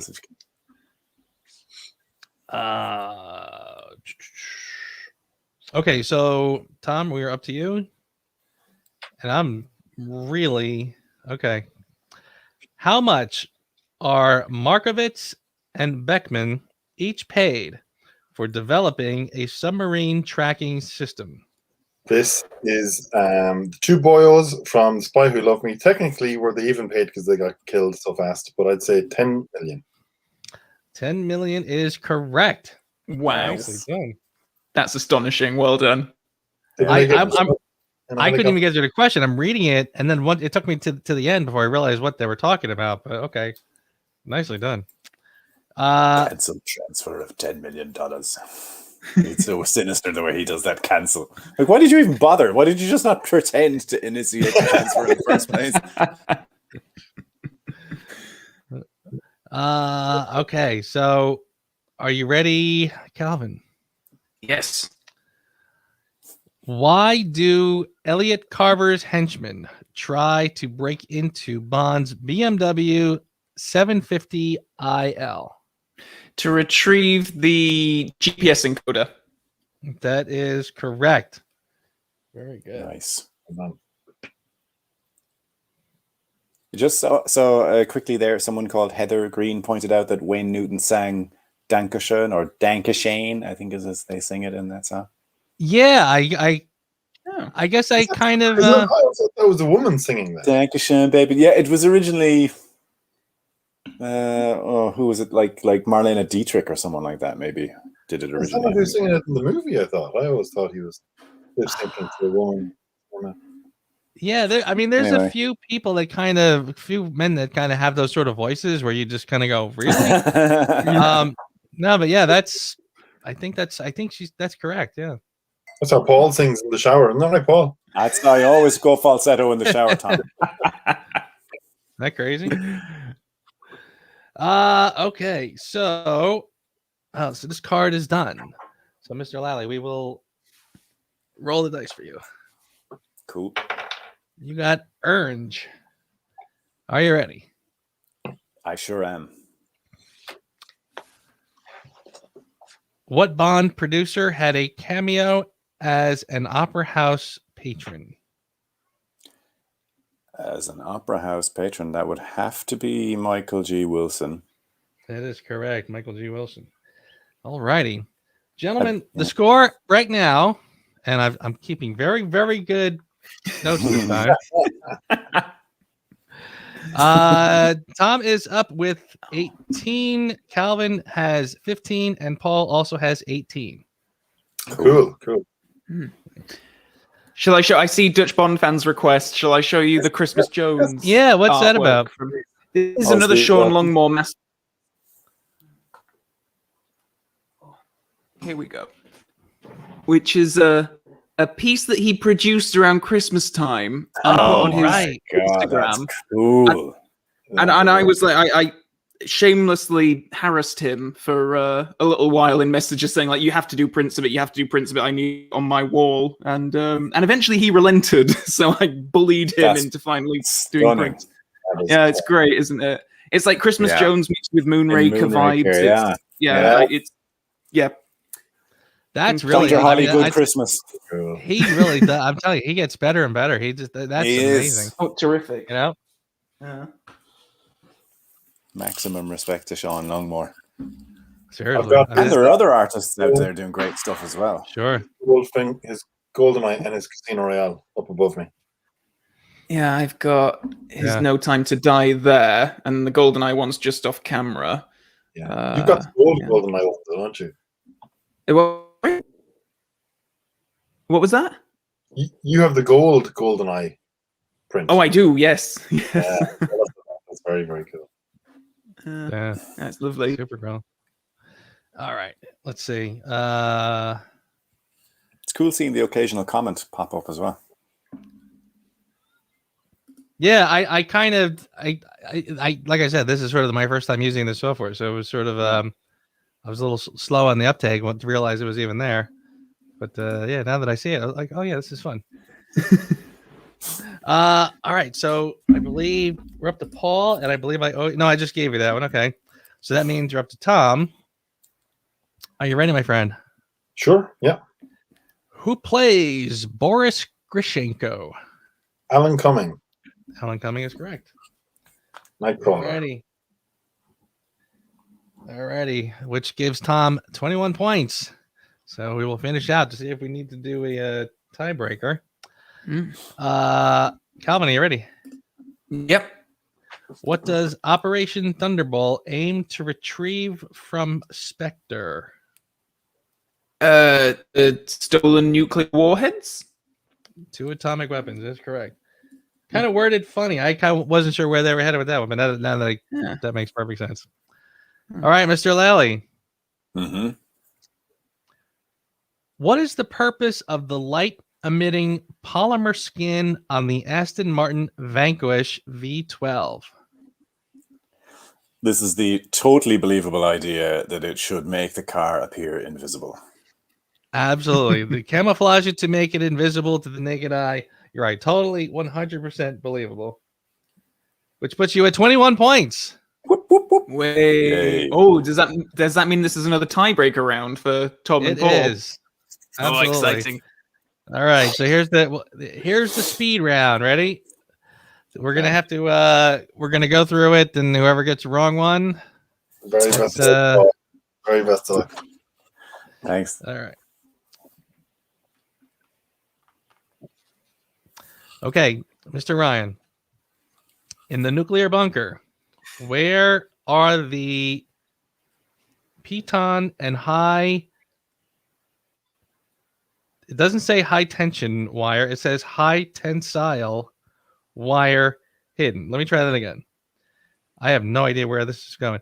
In the nuclear bunker, where are the piton and high tensile wire hidden? In James Bond's Omega Seamaster watch. And that is absolutely correct. It's astonishing, isn't it? Good Lord. I'm so screwed. Mr. Lally, in which country is the warehouse where Christatos refines heroin? Greece. No, wait. It's in shit. It's Albania. Albania is correct. Thank you. Nicely done. Phew. All righty. Rolling the dice to start a new card. Orange. Mr. Tom Ryan. Yes. Costume designer Lindy Hemming won an Oscar for what other film? outside of Bond would be, well, not the shown one for Bond, but Topsy Turvy.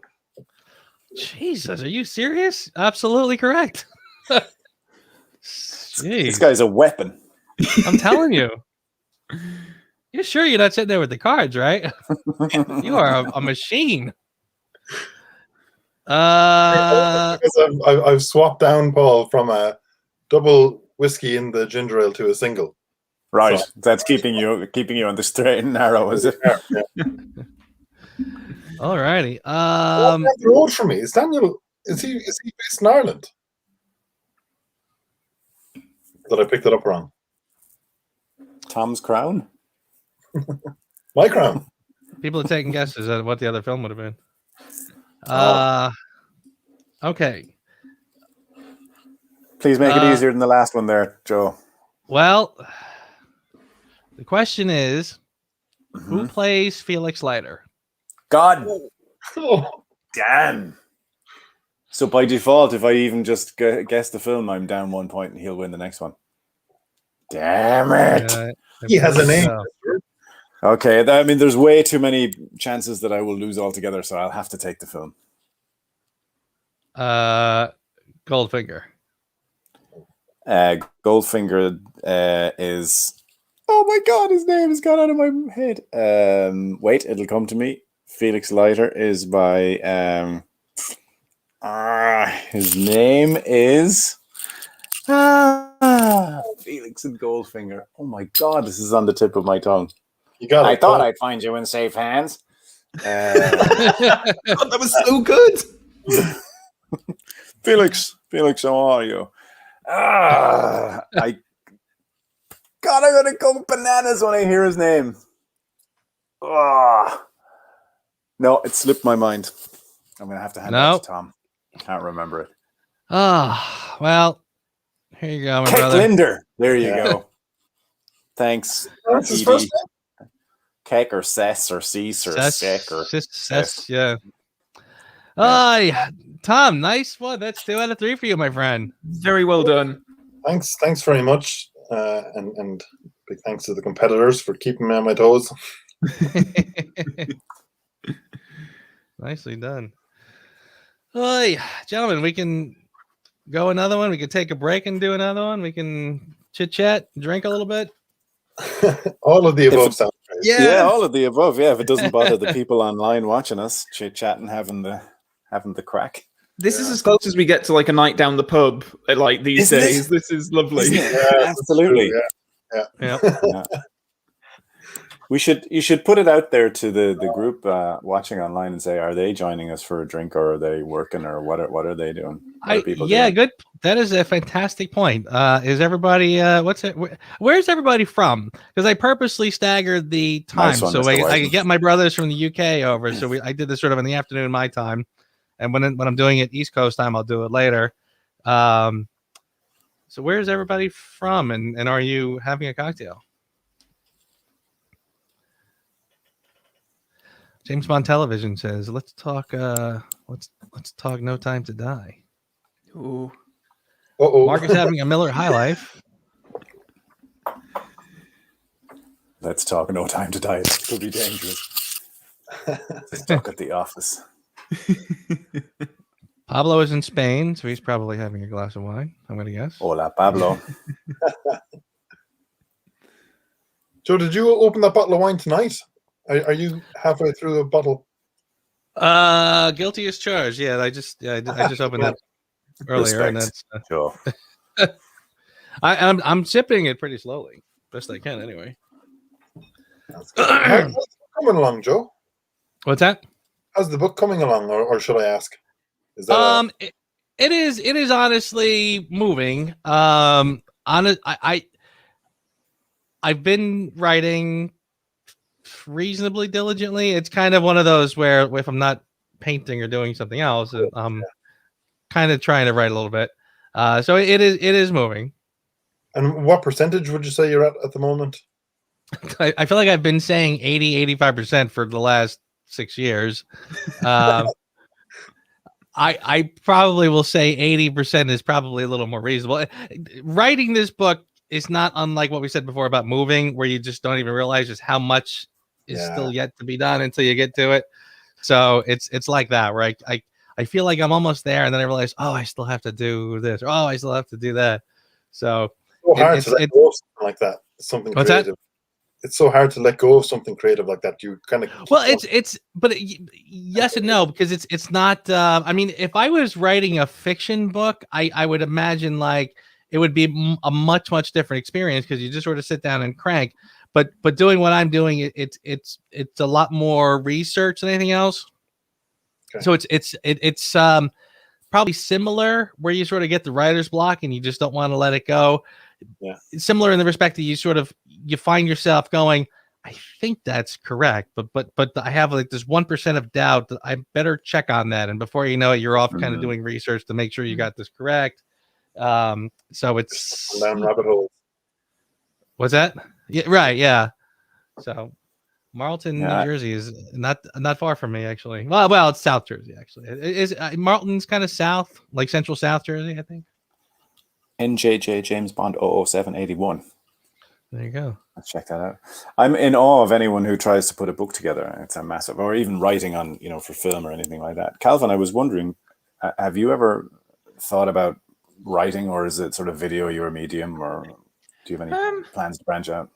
I don't know, really. I suppose video is kind of where my head is at, because it's easy for it to just be a stream of consciousness, and you don't really need to kind of go back on it or anything, whereas like with what Joe's doing, it probably, rereading and re-researching and all these kinds of things. It's an awful lot goes into it. So it's I find that quite intimidating. I honestly admire Joe so much for what he does. It's Calvin, honestly, I'll give you a little cheat code. I kind of feel like, with what you do, you could take some of your old reviews and just sort of have them transcribed, and then you'd sort of have the clay that you could just sort of sit there and kind of mess with a little bit and refine, and you'd have essentially a book, commentary on all of the films. Yeah. So just plant that little seed. Great idea. Also, what I would love to see is a best of reel of all of your comedy asides put into one. Obviously, you need the context around them, but I've spent so many afternoons honking, laughing in my living room on my own, just watching those. I mean, they're really good. You have a really fine-tuned sense of comedy, which is fantastic to watch. Yeah. Seriously, I was just yesterday rewatching your ranking of all the films, because that like whenever I'm on YouTube, that one always shows up as a suggested. And every once in a while, I'll just click on it because I'm in the mood for it. And it's just awesome. Oh, thanks. That's very kind. Thank you. It's funny what ends up in the algorithm, as it were. Like you just mentioned about it being in the suggested thing. It's funny how it seems to be completely random depending on. Well, I don't know. I'm sure there's some sense that goes into it, but it's like, I don't know if you find it as well, Joe, when you put up a certain video that seems to sort of just get a bit more attention than some of the others for relatively unknown reasons. Like my James Brolin video, for some reason, got an awful lot more views than some of the other ones. And sometimes I make a video and I put it up and I'm like, yeah, this is the one that's gonna be like, sort of my great video essay of James Bond emotional journeys, and then it doesn't really get onto whatever the YouTube algorithm is that means that they do sort of get, an awful lot of views. But it's just funny. It's weird what sort of does get into that. But the Brolin one is a good example because that was an oddity. Not many people have reviewed that and showed that. So it was both curiosity and also you gave it a very sort of you lovingly reviewed it. You were like, this could have worked. I mean, in some parts I thought it was slightly wooden, but maybe that was the way he was edited. But he's also such a kind of cool guy, and he's sort of schmoozy way, it was kind of really enjoyable to watch it, It's imagining lovely. What happened. It's lovely that he would come back and do that DVD extra. Isn't just it? Like, Absolutely. Because he must have had a call like, can you come in and talk about the job that you didn't get? And it's like, that's not the most flattering of things for an actor to receive, but he's just so cool and just like, you know what, I've got nothing to prove, no ego here. It's just, I'll just talk about the experience. I thought that was really lovely. Yeah. Do you guys have any answers for John Kenneth Weissman? For his trivia? I think that's a great question, first of all. That's a good question, but I have no idea. Holy mackerel. The only actor from one movie to appear in a Father Ted. I know my Father Ted quite well as well, and Do you know Father Ted, Joe? Is it? I don't think so. There's a show that a UK based show that I remember a while ago, but I don't think that was it. I'm not sure. Either way, I have no clue. Yeah, it's a cultural phenomenon over here, but that's an excellent question, Mr. Wisedale. Who is it? Was it Daniel Craig? Yeah, Daniel Craig was Dougal, actually, in fact. All right, Ted. It's going to be someone who like ended up playing a Russian or something like that in GoldenEye, I bet. Or to be someone from Never Say Never Again. Oh. This is true. Because they had Rowan Atkinson. Imagine it the other way around. Imagine if Father Stone was in a GoldenEye, was in a Bond film. Father Stone, yeah. Sorry, Joe, this is above your head until you see Father Ted, but it is absurd comedy at its best. I think Mrs. Doyle was a Bond girl at one point. Who? Mrs. Doyle. She was a Bond Doyle. girl. Yeah. My mother was addicted to the show. What's it called now? The one with Judi Dench and As Time Goes By. Yeah. Is that what it is? Yeah, she was. Yeah. Every time I go over, she'd be watching it. What was the actor who played her husband in that? What was his name? Jeffrey Palmer. Jeffrey Palmer, who died not so long ago, right? Calvin, Pierce Brosnan. Taffin. Yeah, somebody asked who had the biggest body count. I'm 90% sure that's probably Pierce. Yeah. Yeah. I think Tomorrow Never Dies probably jacked that one up. He knows a lot of people down there. Calvin, have you seen Taffin with Pierce Brosnan? I haven't. I've only seen the infamous clip of him telling Alison Doody. Yeah. Frank Kelly is in that. Father Jack. All right. No way. Yeah. Oh, wow. Frank Kelly was a big actor in Ireland. They used in a lot of stuff in Ireland before Father Jack. Brosnan killed 47. God, I thought it'd be more than that. Yeah. I think that kind of sounds about right. Yeah. Like I said, that just that one scene alone where he's blasting the machine gun all over the. Check out John Kenneth Wiseman. Sorry, Joe. Wow. Who's Fatherly in Deliverance? That's an excellent piece of trivia right there. We were to check that one out, Tom. Very, very good. Tom and I are trying to dig into the very narrow rabbit hole of Bond connections in Ireland. And there are some funny ones. Kevin McClory is obviously an interesting one, but you can't really do any research at the moment because everything's locked down. But it's just an angle that people haven't done before, you know. I don't know if you guys heard this, but there's actually 2 states now that have literally. Texas was first, and I think Tennessee might be the other one, or Kentucky. But they basically said they're ending all lockdowns. They're literally ending everything. Where they just said no masks, everything is open, go back out there. So depending on how this little project goes, hopefully we're Wow. Good luck, Texas. Yeah. Edie Cedric's question there about Gilligan's Island. Gilligan's Island is a show.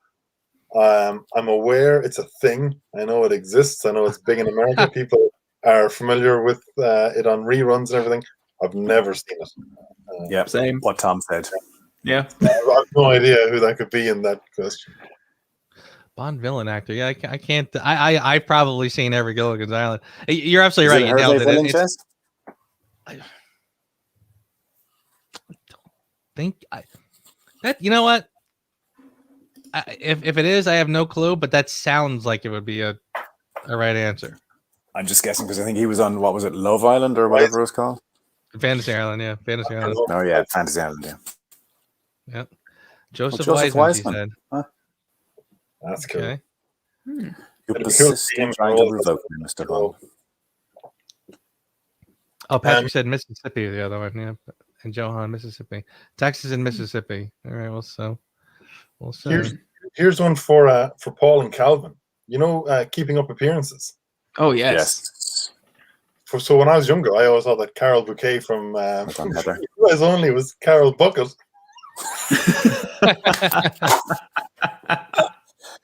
Nice. Oh, brilliant. Whoops. Auchnacloy, County Tyrone. Do you know where Auchnacloy is, Tom? I don't. It wouldn't be far from me at the moment. But Red Grant, funnily enough, yes, he was from Ireland, and Robert Shaw, who played Red Grant, lived in Ireland during the last few years of his life and passed away here. And you have an amazing photo of his. Is it his grave out there, or it's a memorial for him? Yeah, and when they put the memorial down, instead of saying Robert Shaw died in the year and all that, they just said Robert Shaw lived here because they wanted to celebrate his life. Yeah, just nice. Yeah, he wasn't very old when he passed, was he? He was. Oh, he wasn't. No. I think he was. Was he in his late 50s, early 60s or so? Right. Yeah. Yeah, Tourmakeady, yeah, in Mayo. Beautiful. There's a lot of Irish knowledge out there. I've heard that one of the Young Bond books acknowledges Red Grant's father. Ah, cool. There's like a little Easter egg sort of where Bond is against young Bond. He's at a carnival, and I think he happens to just walk by some of the attractions, and there's like there's the strong man, and it happens to be the name, and it's one of those like you blink and you miss it, but it's like, oh, there, nicely done. That's very cool. People keep telling me I have to read those Young Bond books, but I haven't gotten around to it yet. Yeah. AJ Chowdhury was the latest one to be advocating it. The Charlie Higson ones apparently are really good. Yeah. St. Paddy's month, yes. I said, I actually 2 weeks from today. Yeah, 2 weeks from today is St. Patrick's Day, and I remember because I decided because I'm doing this every Wednesday, so I was like, oh, this is going to be St. Patrick's Day. Is that going to be a problem? Then I realized I'm doing it at 3:00, so by the time I finish here, I'll just continue drinking afterwards. Nicely done. Yeah, did you find out, Joe? I know I asked you this every time, but did you find out where your parents are from in Dublin? Because I want to go and stalk the house. I did,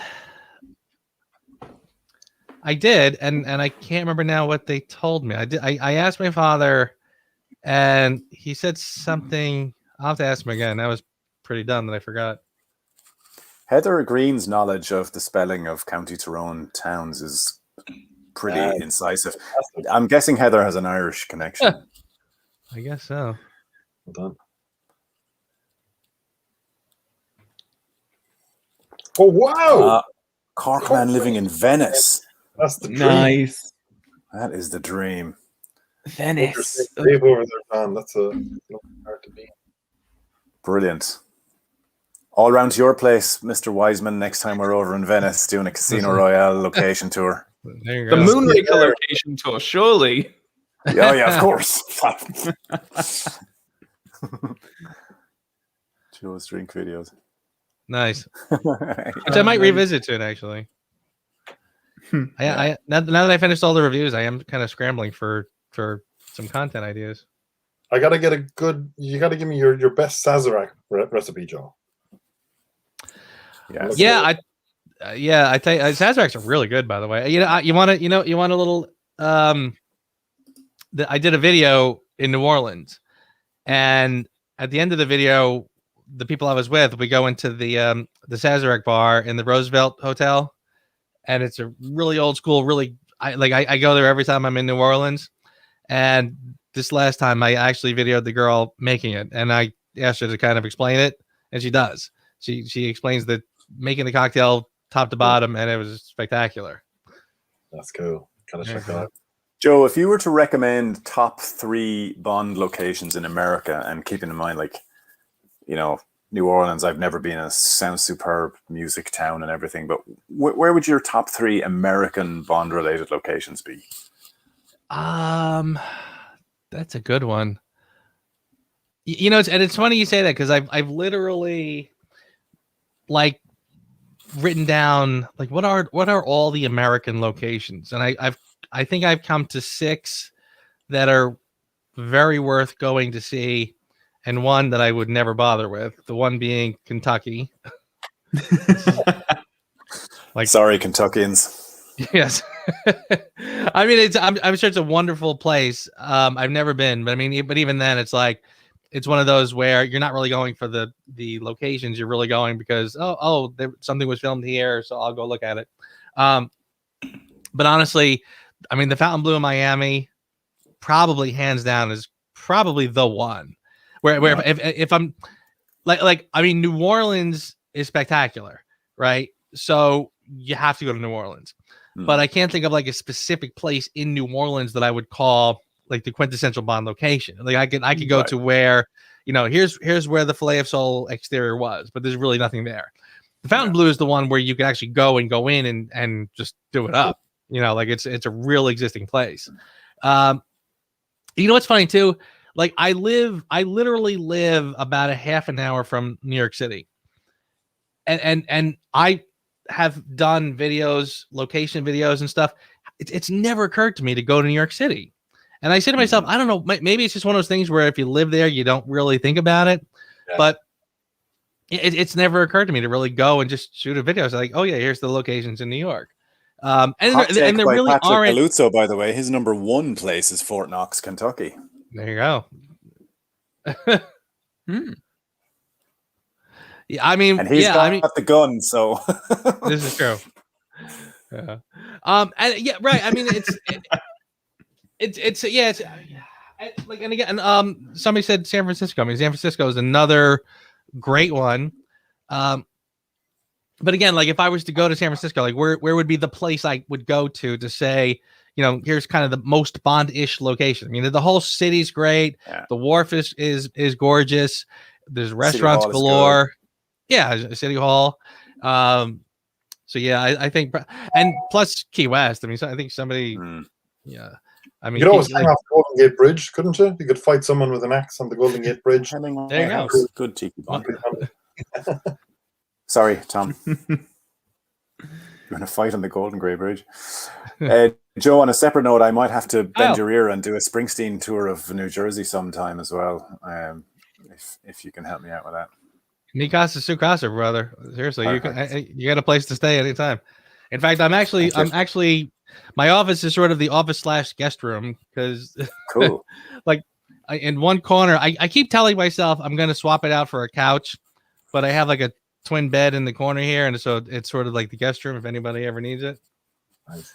We'll all cram together. Calvin, where would your top UK Bond sites be? Oh God, that's really tough. I shamefully. I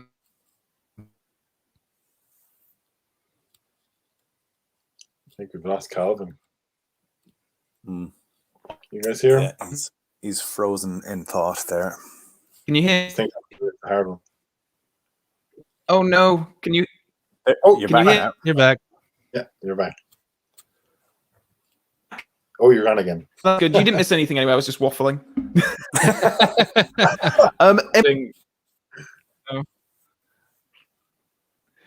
Oh, am I here? It's just. Am I here? Yeah, you're there now. Yeah. There you are. Yeah. The DAD door, the Die Another Day door at Westminster. That's your favorite spot, according to John Wiseman. That is cool. And the College of Arms, obviously, that's another great one. No. Yeah. Yeah, I was very thrilled when I was there, unreasonably thrilled, just to be when I went to the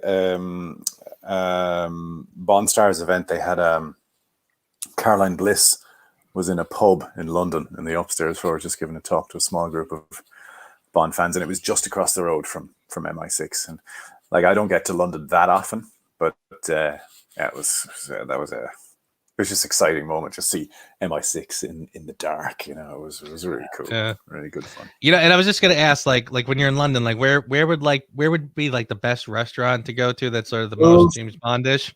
And then I kind of had a flashback of me and Calvin getting thrown out of Duke's. Oh, nice. Well, me and Tom nearly got thrown out of Rules thanks to David West playing the Taffin clip too loud. Is that right? Yeah, he was playing it on his phone, and they were like, he clicked on the wrong one. He clicked on like a 7-minute extended. Yeah, some fan extended clip of just going on and on and on. Very funny. We were politely told to cut the crap. Yeah. Yeah. Oh, really? So why did you get thrown out of you? Dukes? Well, they gave us a sort of a no, it was a bit of a Father Ted now lads, come on, kind of a thing. Oh, wow. Oh, the Elrod House. Nice one, Emsley. I would definitely love to see that one too. That is very cool. That's one that I'm curious about if they're going to try to incorporate that at the Diamonds trip next year, because it's not exactly it's a hike. Nearby. It's a couple hours from Vegas. Yeah. I mean, possible. But Martin is nothing if not thorough on those trips. I mean, he covered every single aspect of Majesty's in Portugal. Oh yeah. Like people's driveways, private homes. He finagled people into letting all these Bond fans rock up and take photos there. So that's I it's funny too. And I remember and doing that trip, honestly, like coming down off the high off of that trip, I said to myself afterwards, I'm like, the thing, I mean, they will literally never get like recreate this ever again. And then I'm like, well, what's the next Bond film they're gonna do? I'm like, Diamonds are forever. Oh yeah, well, not quite the. Yeah. I'm sure a group of people in Amsterdam would find some way to amuse themselves, but it would be a bit of fun. What's there to do in Amsterdam and Vegas? Apparently, you can buy tulips in Amsterdam. I don't know. Would you settle for a see tulip? the Skinny Bridge? And that it is why they call it the Skinny Bridge. Does anyone else just go, like, when you have a moment alone in the shower, just repeat lines over like that, like singing a song to yourself, just repeating dialogue from Bond films? Because that's what I do just all the time. It just amuses me. Uh-oh. Barrelhead Bar. Is that a real place? From it's a real place. Well, I mean, the exterior is a real place. I think at one point it was a bar. Now it's trying to remember what the last time I checked, it was a Thai restaurant. Actually, no, it was a Thai restaurant.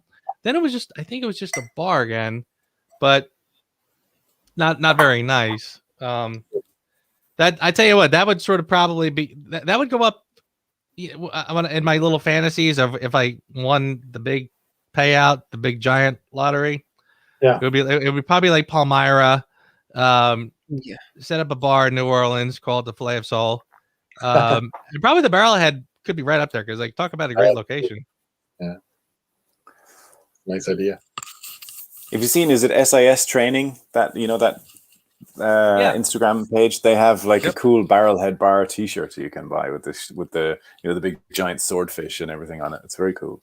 I think it's What locations in Ireland should a future Bond film visit? Good question, Tim Hands. Well, as it happens, Ava Green and Mark Strong are currently in Ireland making a film, and from the snaps from their Instagram, it looks like the west of Ireland, and that is obviously where the real rugged beauty appears. That would kind of be your equivalent of the Skyfall locations, I guess, if that's fair to say. Dublin is often used as a location, but often for period pieces, like in Penny Dreadful and stuff like that. They used it. So Dalton and Ava Green were here again for the cobblestones and brick that they have there. But I don't know, Tom. You're the filmmaker and you're Irish. You're probably best placed to answer that question. Anywhere down along the Wild Atlantic Way, every single part of that is beautiful. So I'd say, start at the top and work your way down to the bottom, or vice versa, and just take in everything that route has to offer. Yeah. Dublin, yeah. Can I just say, whoever popped up that question about the Connery line, lovely sport. It's the line from the with the there you go, Heather. St. Moritz. I didn't know there was snow there at this time of year. There fucking isn't at that time of year, mister.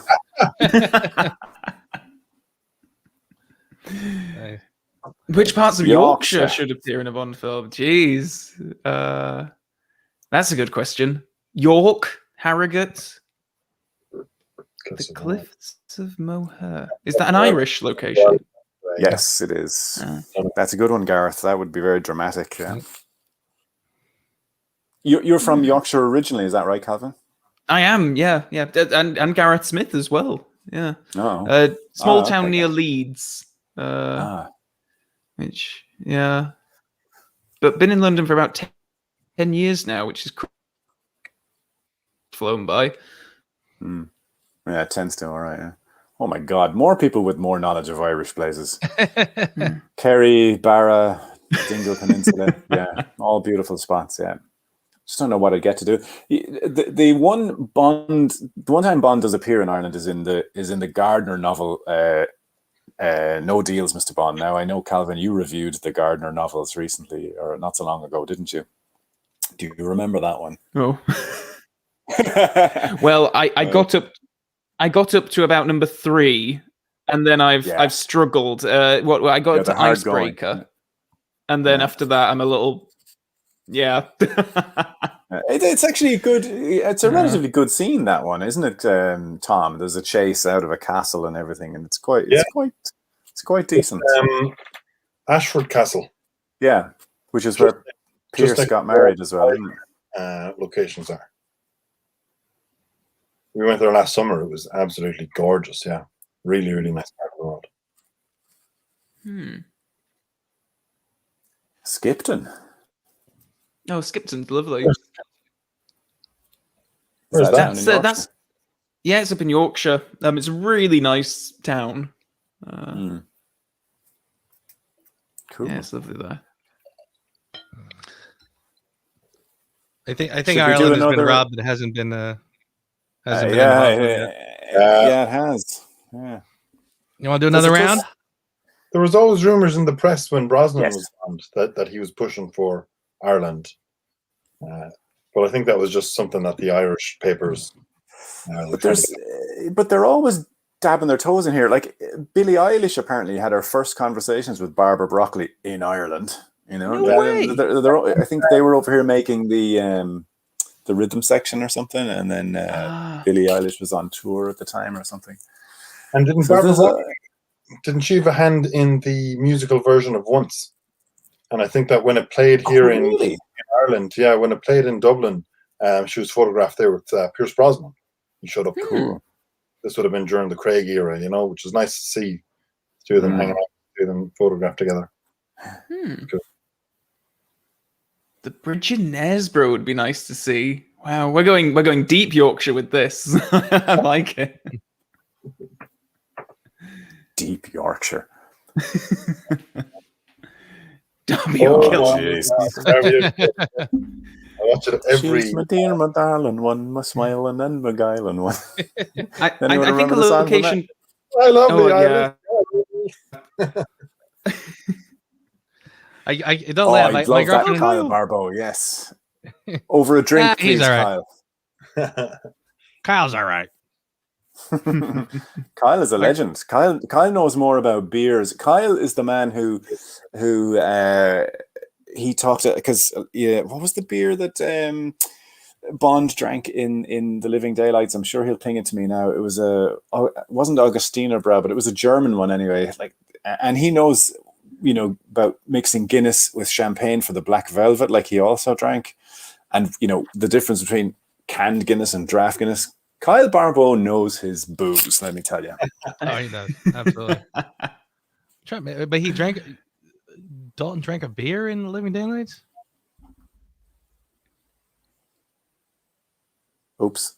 Have we gone digitally? No, you're there. Oh, Lovenbrow. Well done, Billy Robertson. Is that right? Wow, okay. Yeah. Nice. Interesting. It's a nice lager, pills or whatever. I can't remember. All right, fellas, we're going to go one more round? Yeah, let's do it. Yeah. Otherwise, the punters will be like, I'll be listening to these clowns shiting on all evening. Kyle said Lowenbrow. Nice. All righty. Tom Ryan, are you ready? Yes, sir. All righty. Gonna roll the dice, and I rolled you a blue. Here we go.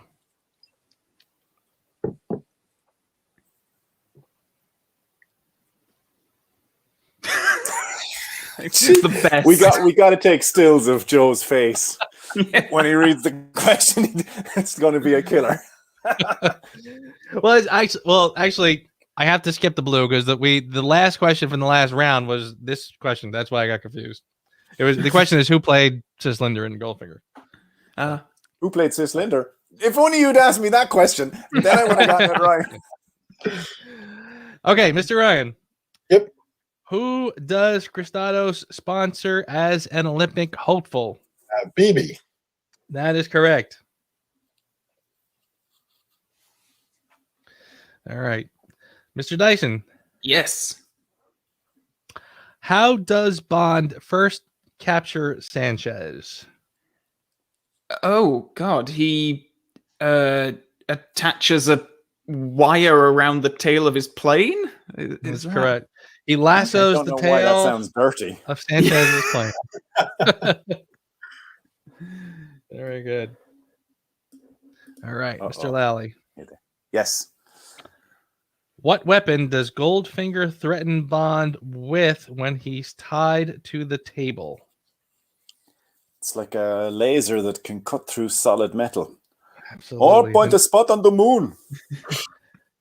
An industrial laser. That was a Michael Collins impression rather than a Gert Frobe. I don't know how good Frobe talks. Very good. All righty. We are back to Mr. Ryan. What city is the Fabergé egg auctioned in? It's auctioned in London. That is correct. Nice. And we're back to this question again. I must have goofed this up. Oh, no, that makes sense. Okay. It was the Lindy Hemming topsy-turvy question, which I can't believe you guys got. All right. Which means I roll the dice again. We have a pink. Mr. Lally. I'm sorry. Yeah, Calvin, I'm sorry.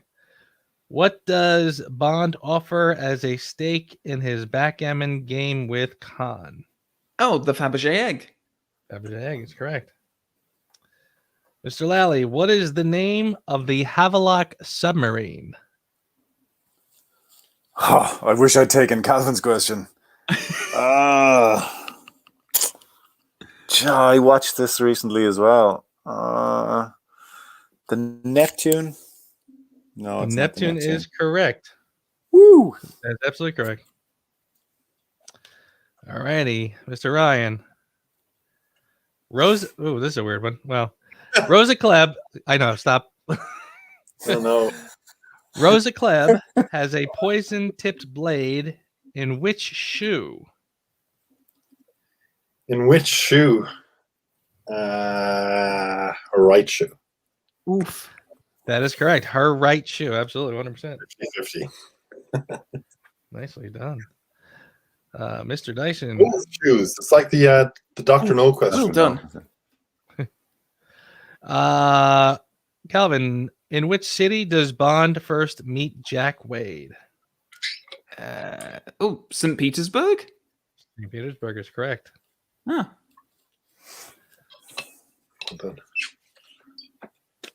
Isn't it so weird? I don't know if I maybe mentioned this the last time we played this, but isn't it so weird how they got Joe Don Baker back? What was it? 7 years? Yeah. Or 8 years? 8 years?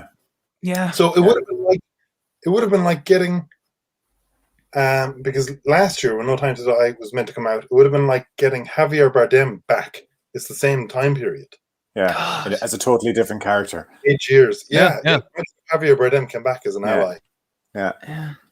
It is. Yeah, it is. The time nowadays just seems like it's a whole different animal. Alrighty. Mr. Lally. What writer is Christopher Lee's distant cousin? Hello? Sorry, Joe, you genuinely froze there. You're going to have to repeat the question for me. Whoops. Sorry. Yeah. Well, for me anyway, sorry. It's all right. What writer was the bit I caught? What writer is Christopher Lee's distant cousin? Oh, Ian Fleming. Ian Fleming is correct. That was well, I guess it's sort of obvious. It was the Man with the Golden Gun question Kind of felt like it had nothing to do with it, technically. Yeah. All right, Mr. Ryan. Yep. Who is riding on the front of the train at the end of the film? Oh, Baron Samedi at the end of. Samedi is correct. That is absolutely correct, and that is it for that card. I would have loved Calvin, to see him come back at some point. You know? Yeah. Calvin, you got green. So here we go. Okay. In which city does Elliot Carver launch his new global satellite network? Hamburg. Very good.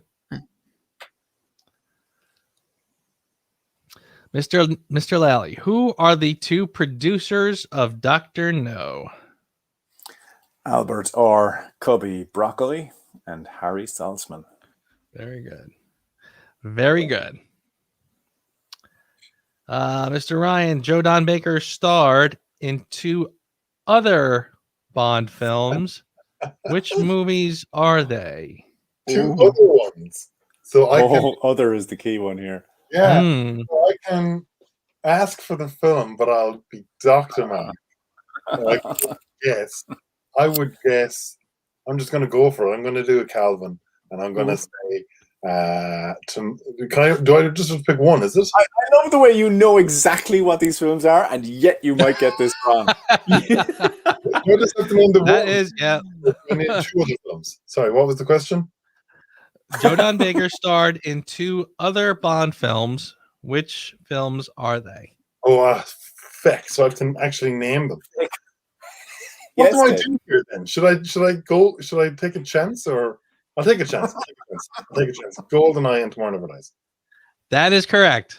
Oh, well done. And, I mean, and that kind of makes sense because it would be weird if it was like a GoldenEye question and it asked that and it was The Living Daylights, like, you know what I mean? Yes. So yeah, the logic would be stick with same character in both those other movies. Yeah, good thinking. Very well played. All righty, Calvin, you ready? Yes. When Bond introduces himself to Osato, what does he say he is? Oh, well, actually, let me reread that. When Bond introduces himself to Osato, who does he say he is? Is it James Somerset? Oh, is that your final answer? Yes. Mr. Lally, you can pick it up for 2 points if you know this one. Somerset was from Russia with Love. See if you like that film, you didn't know it, Calvin. Sorry to be such a bitch. Oh, that's what you get. Don't worry, from Russia with Love. Me now because I can't remember what was his name. He obviously he likes a healthy chest, Mr. Osato. But what was the name of him, Mr. I'm gonna say something really banal like it's not Sterling. That's another one. God damn it! Why can I not think of this one? It's not Frank's. It's Mr. I pass. I do not know the answer to this one. Fisher. Mr. Fisher. Mr. Fisher. Of course. Of course. Yeah. Thank you, comment section, for ramming it home over and over again. He fell into the pulverize on at the works. Damn shame. All right, but Paul, it is your turn. Sure. Bond defies death on a cable car in this movie. Oh boy, this sucks. I apologize for this one. Bond defies death. I love that. I'd hate to be Paul now. Comment. Go on. Go on. Bond defies death on a cable car in this movie, and what other movie? Gosh damn it, that sucks. Okay, I guess if we're going by the previous question of a similar nature, it referred to it in chronological order. So it was Joe Don Baker was in The Living Daylights plus what other movies? So I'm going to guess that he defied death on Her Majesty's Secret Service and Moonraker. So I'm going to say Moonraker. That is correct. Oh yeah. Well Nicely done. Amazing. Nicely done. Alrighty. That was a weird one too. All right, very good.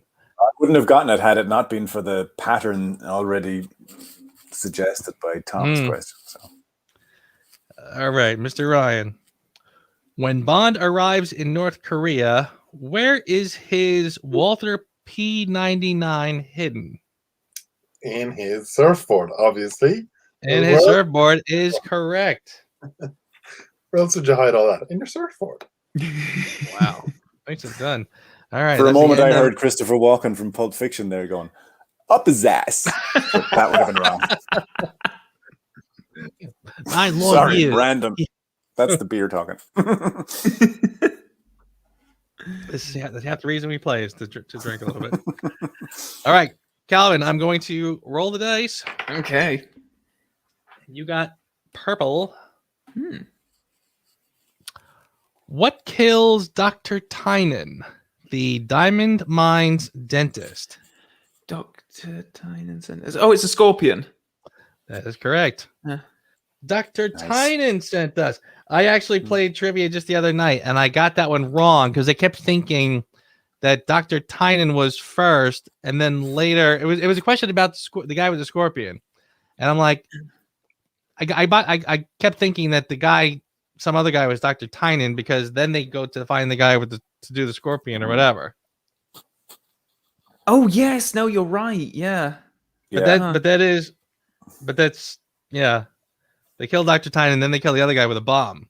Yes. So I kept thinking Dr. Tynan got killed with the whatever. All right, Mr. Lally. Which Greek island does Bond and Melina go to in pursuit of Columbo? It's Corfu, no? That is Corfu. Nicely done. All right. So, gentlemen, as of right now, I got Tom Ryan with a score of 18, Calvin with a score of 15, and Paul Lally with a score also of 15. Ooh. So there is a chance that we might level this. And there's a chance. Yeah. All righty.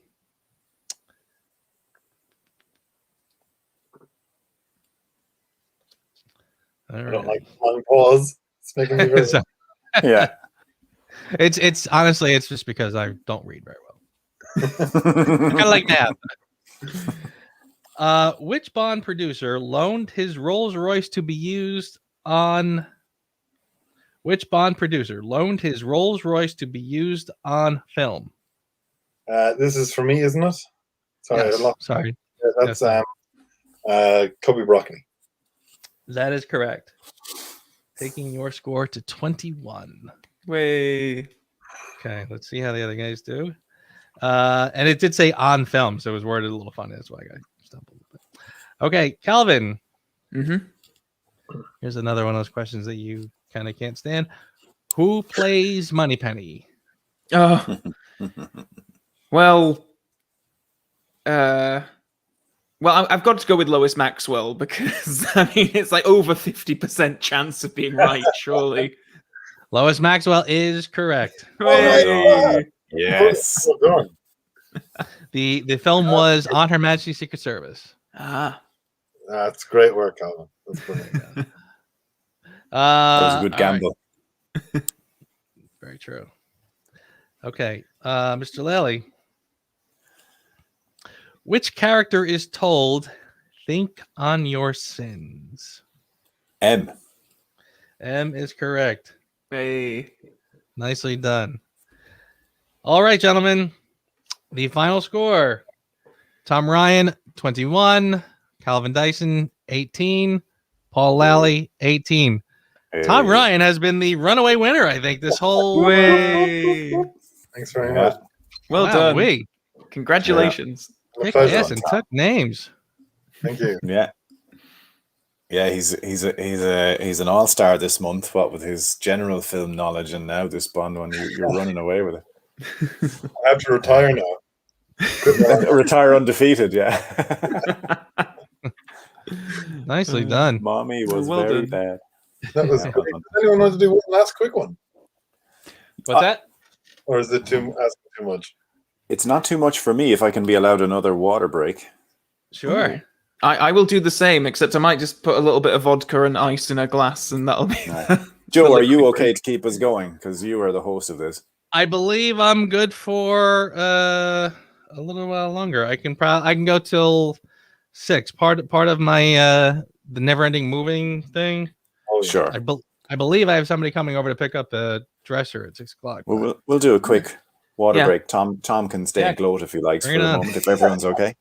Well, before I 100% commit to doing another trivia round, I've comfortably won this, have I? I'm not going to jeopardize. Who knew you were so precious? You Tom? you are at this point the reigning champion, sir. So okay, yes, let's do another one. Yeah. All right. This has been great fun. And you're going to do these every Wednesday, is that correct? Throughout the month of March, and March ironically has 5 Wednesdays. So yes. Oh, brilliant! Do you have contestants and contributors lined up for the next few weeks? I do. Yeah, I filled up my schedule. Brilliant. And depending on how it goes, I might just sort of maybe even keep it going, because I feel like now that it was funny, I sort of panicked to make sure I had enough people to do every week. And now suddenly, once that was done, it was like, oh, I'll play. Oh, so now I got a few extras. So who knows? Keep it up. So we'll say. That's great. You're going to run out of questions soon, though. You'll have to start writing your own cards. I tell you what. Maybe I'm about halfway through my stack. I don't know if you can see that, but I have like little posties on the ones that I've already used, post-its. Oh, so that's not too bad then. Yeah, so far so good. Keep you going, yeah. It's pretty good. What time is it over there on your side of the world now? Is it 5:30? It is 5:30. Okay. So. And is Mary at work? She is. She's not tuning into this. No, she's very busy. she keeps herself busy at work, unlike me, who finds time for fun. Any excuse for a bit of Bond. Yeah, totally. Yeah, that'd be good. He is on the schedule. Is he? Is he going to do it? Yep. Oh, that'll be great. Absolutely. That'll be a lot of fun. We've got plenty of people. The chat is really knowledgeable too. We're getting questions from people on the chat that we've never even know the answers to. Yes, Becoming Bond is very good. It's kind of more a sort of a narrative than a documentary, but it's definitely worth the watch. Yeah, it's more fictional than documentary. Welcome back. Yeah, welcome back, fellas. Thanks. Cheers again. Yep. Cheers. Cheers, fellas. All right. So, participating and staying. I am. Well. Oh my God! You're made of rocks and nails. Well, see, I mainly like drinking neat spirits, so it's yeah. You and Fleming would have gotten on like a house on fire. My liver's probably in a terrible state. What was that, Tom? You're going to go out after this and just start fights. That's the kind of dude Calvin is. Yeah, we're out the road causing a riot. Wimbledon's known for its street fights on the leafy green. Notoriously rough. All right, fellas. So I might have to do this as sort of a speed round. I might have to close this out just a little before I was hoping. All right. So, Mr. Ryan, are you ready? Mm-hmm.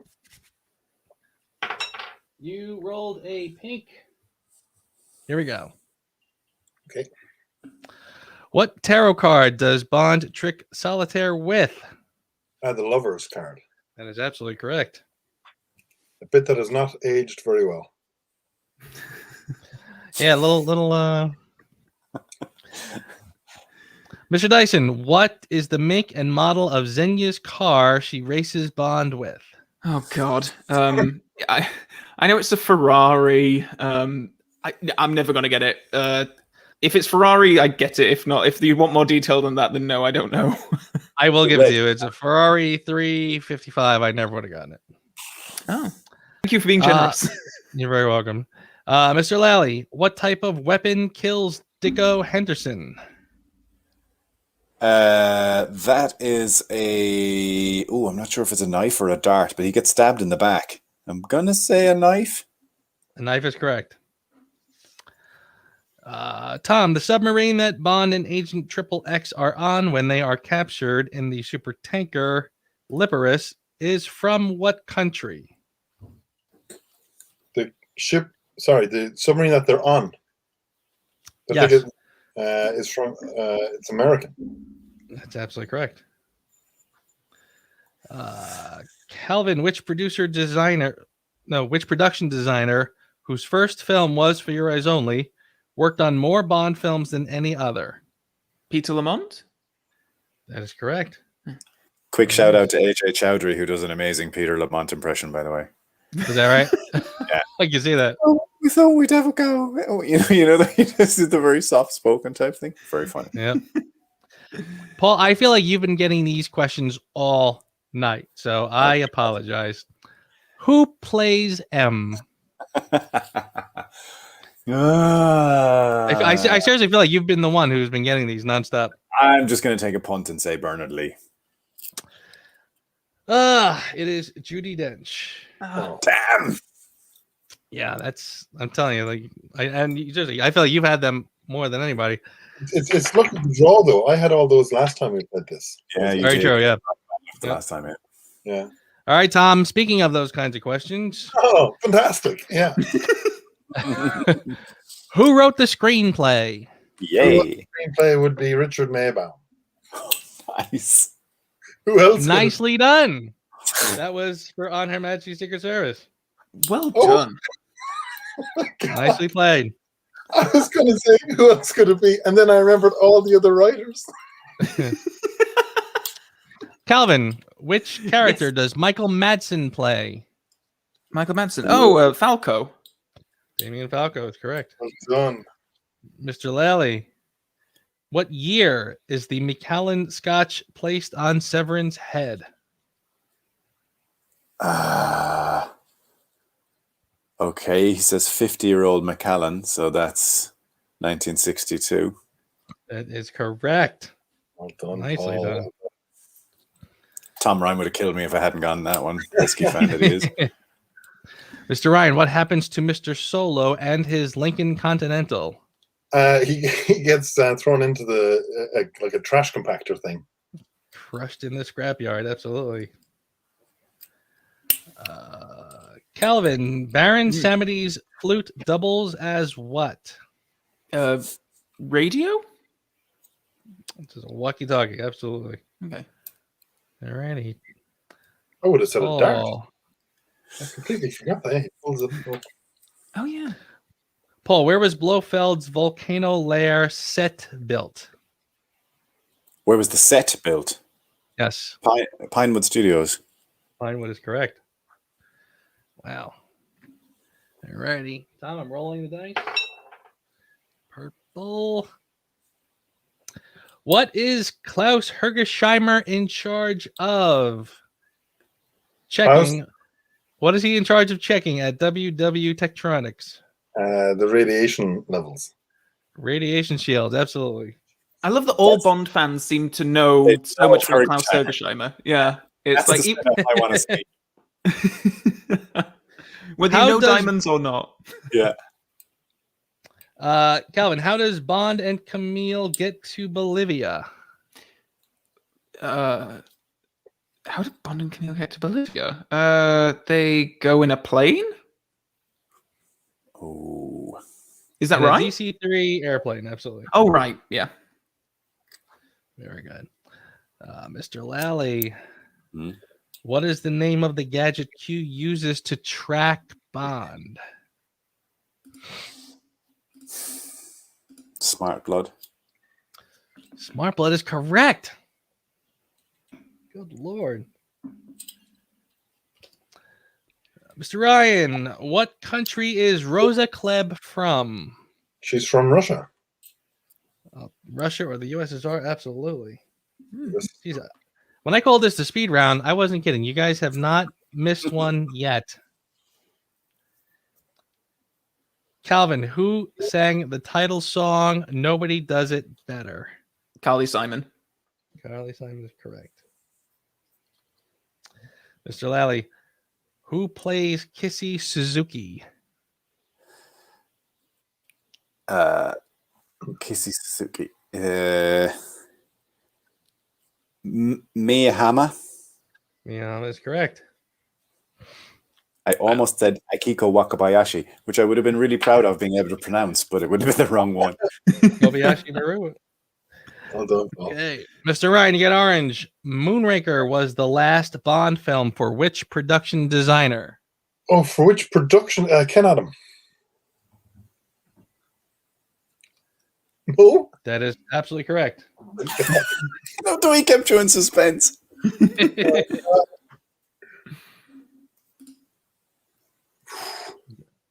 You can tell I'm getting close to the end. I got my girlfriend asking me what I'm doing.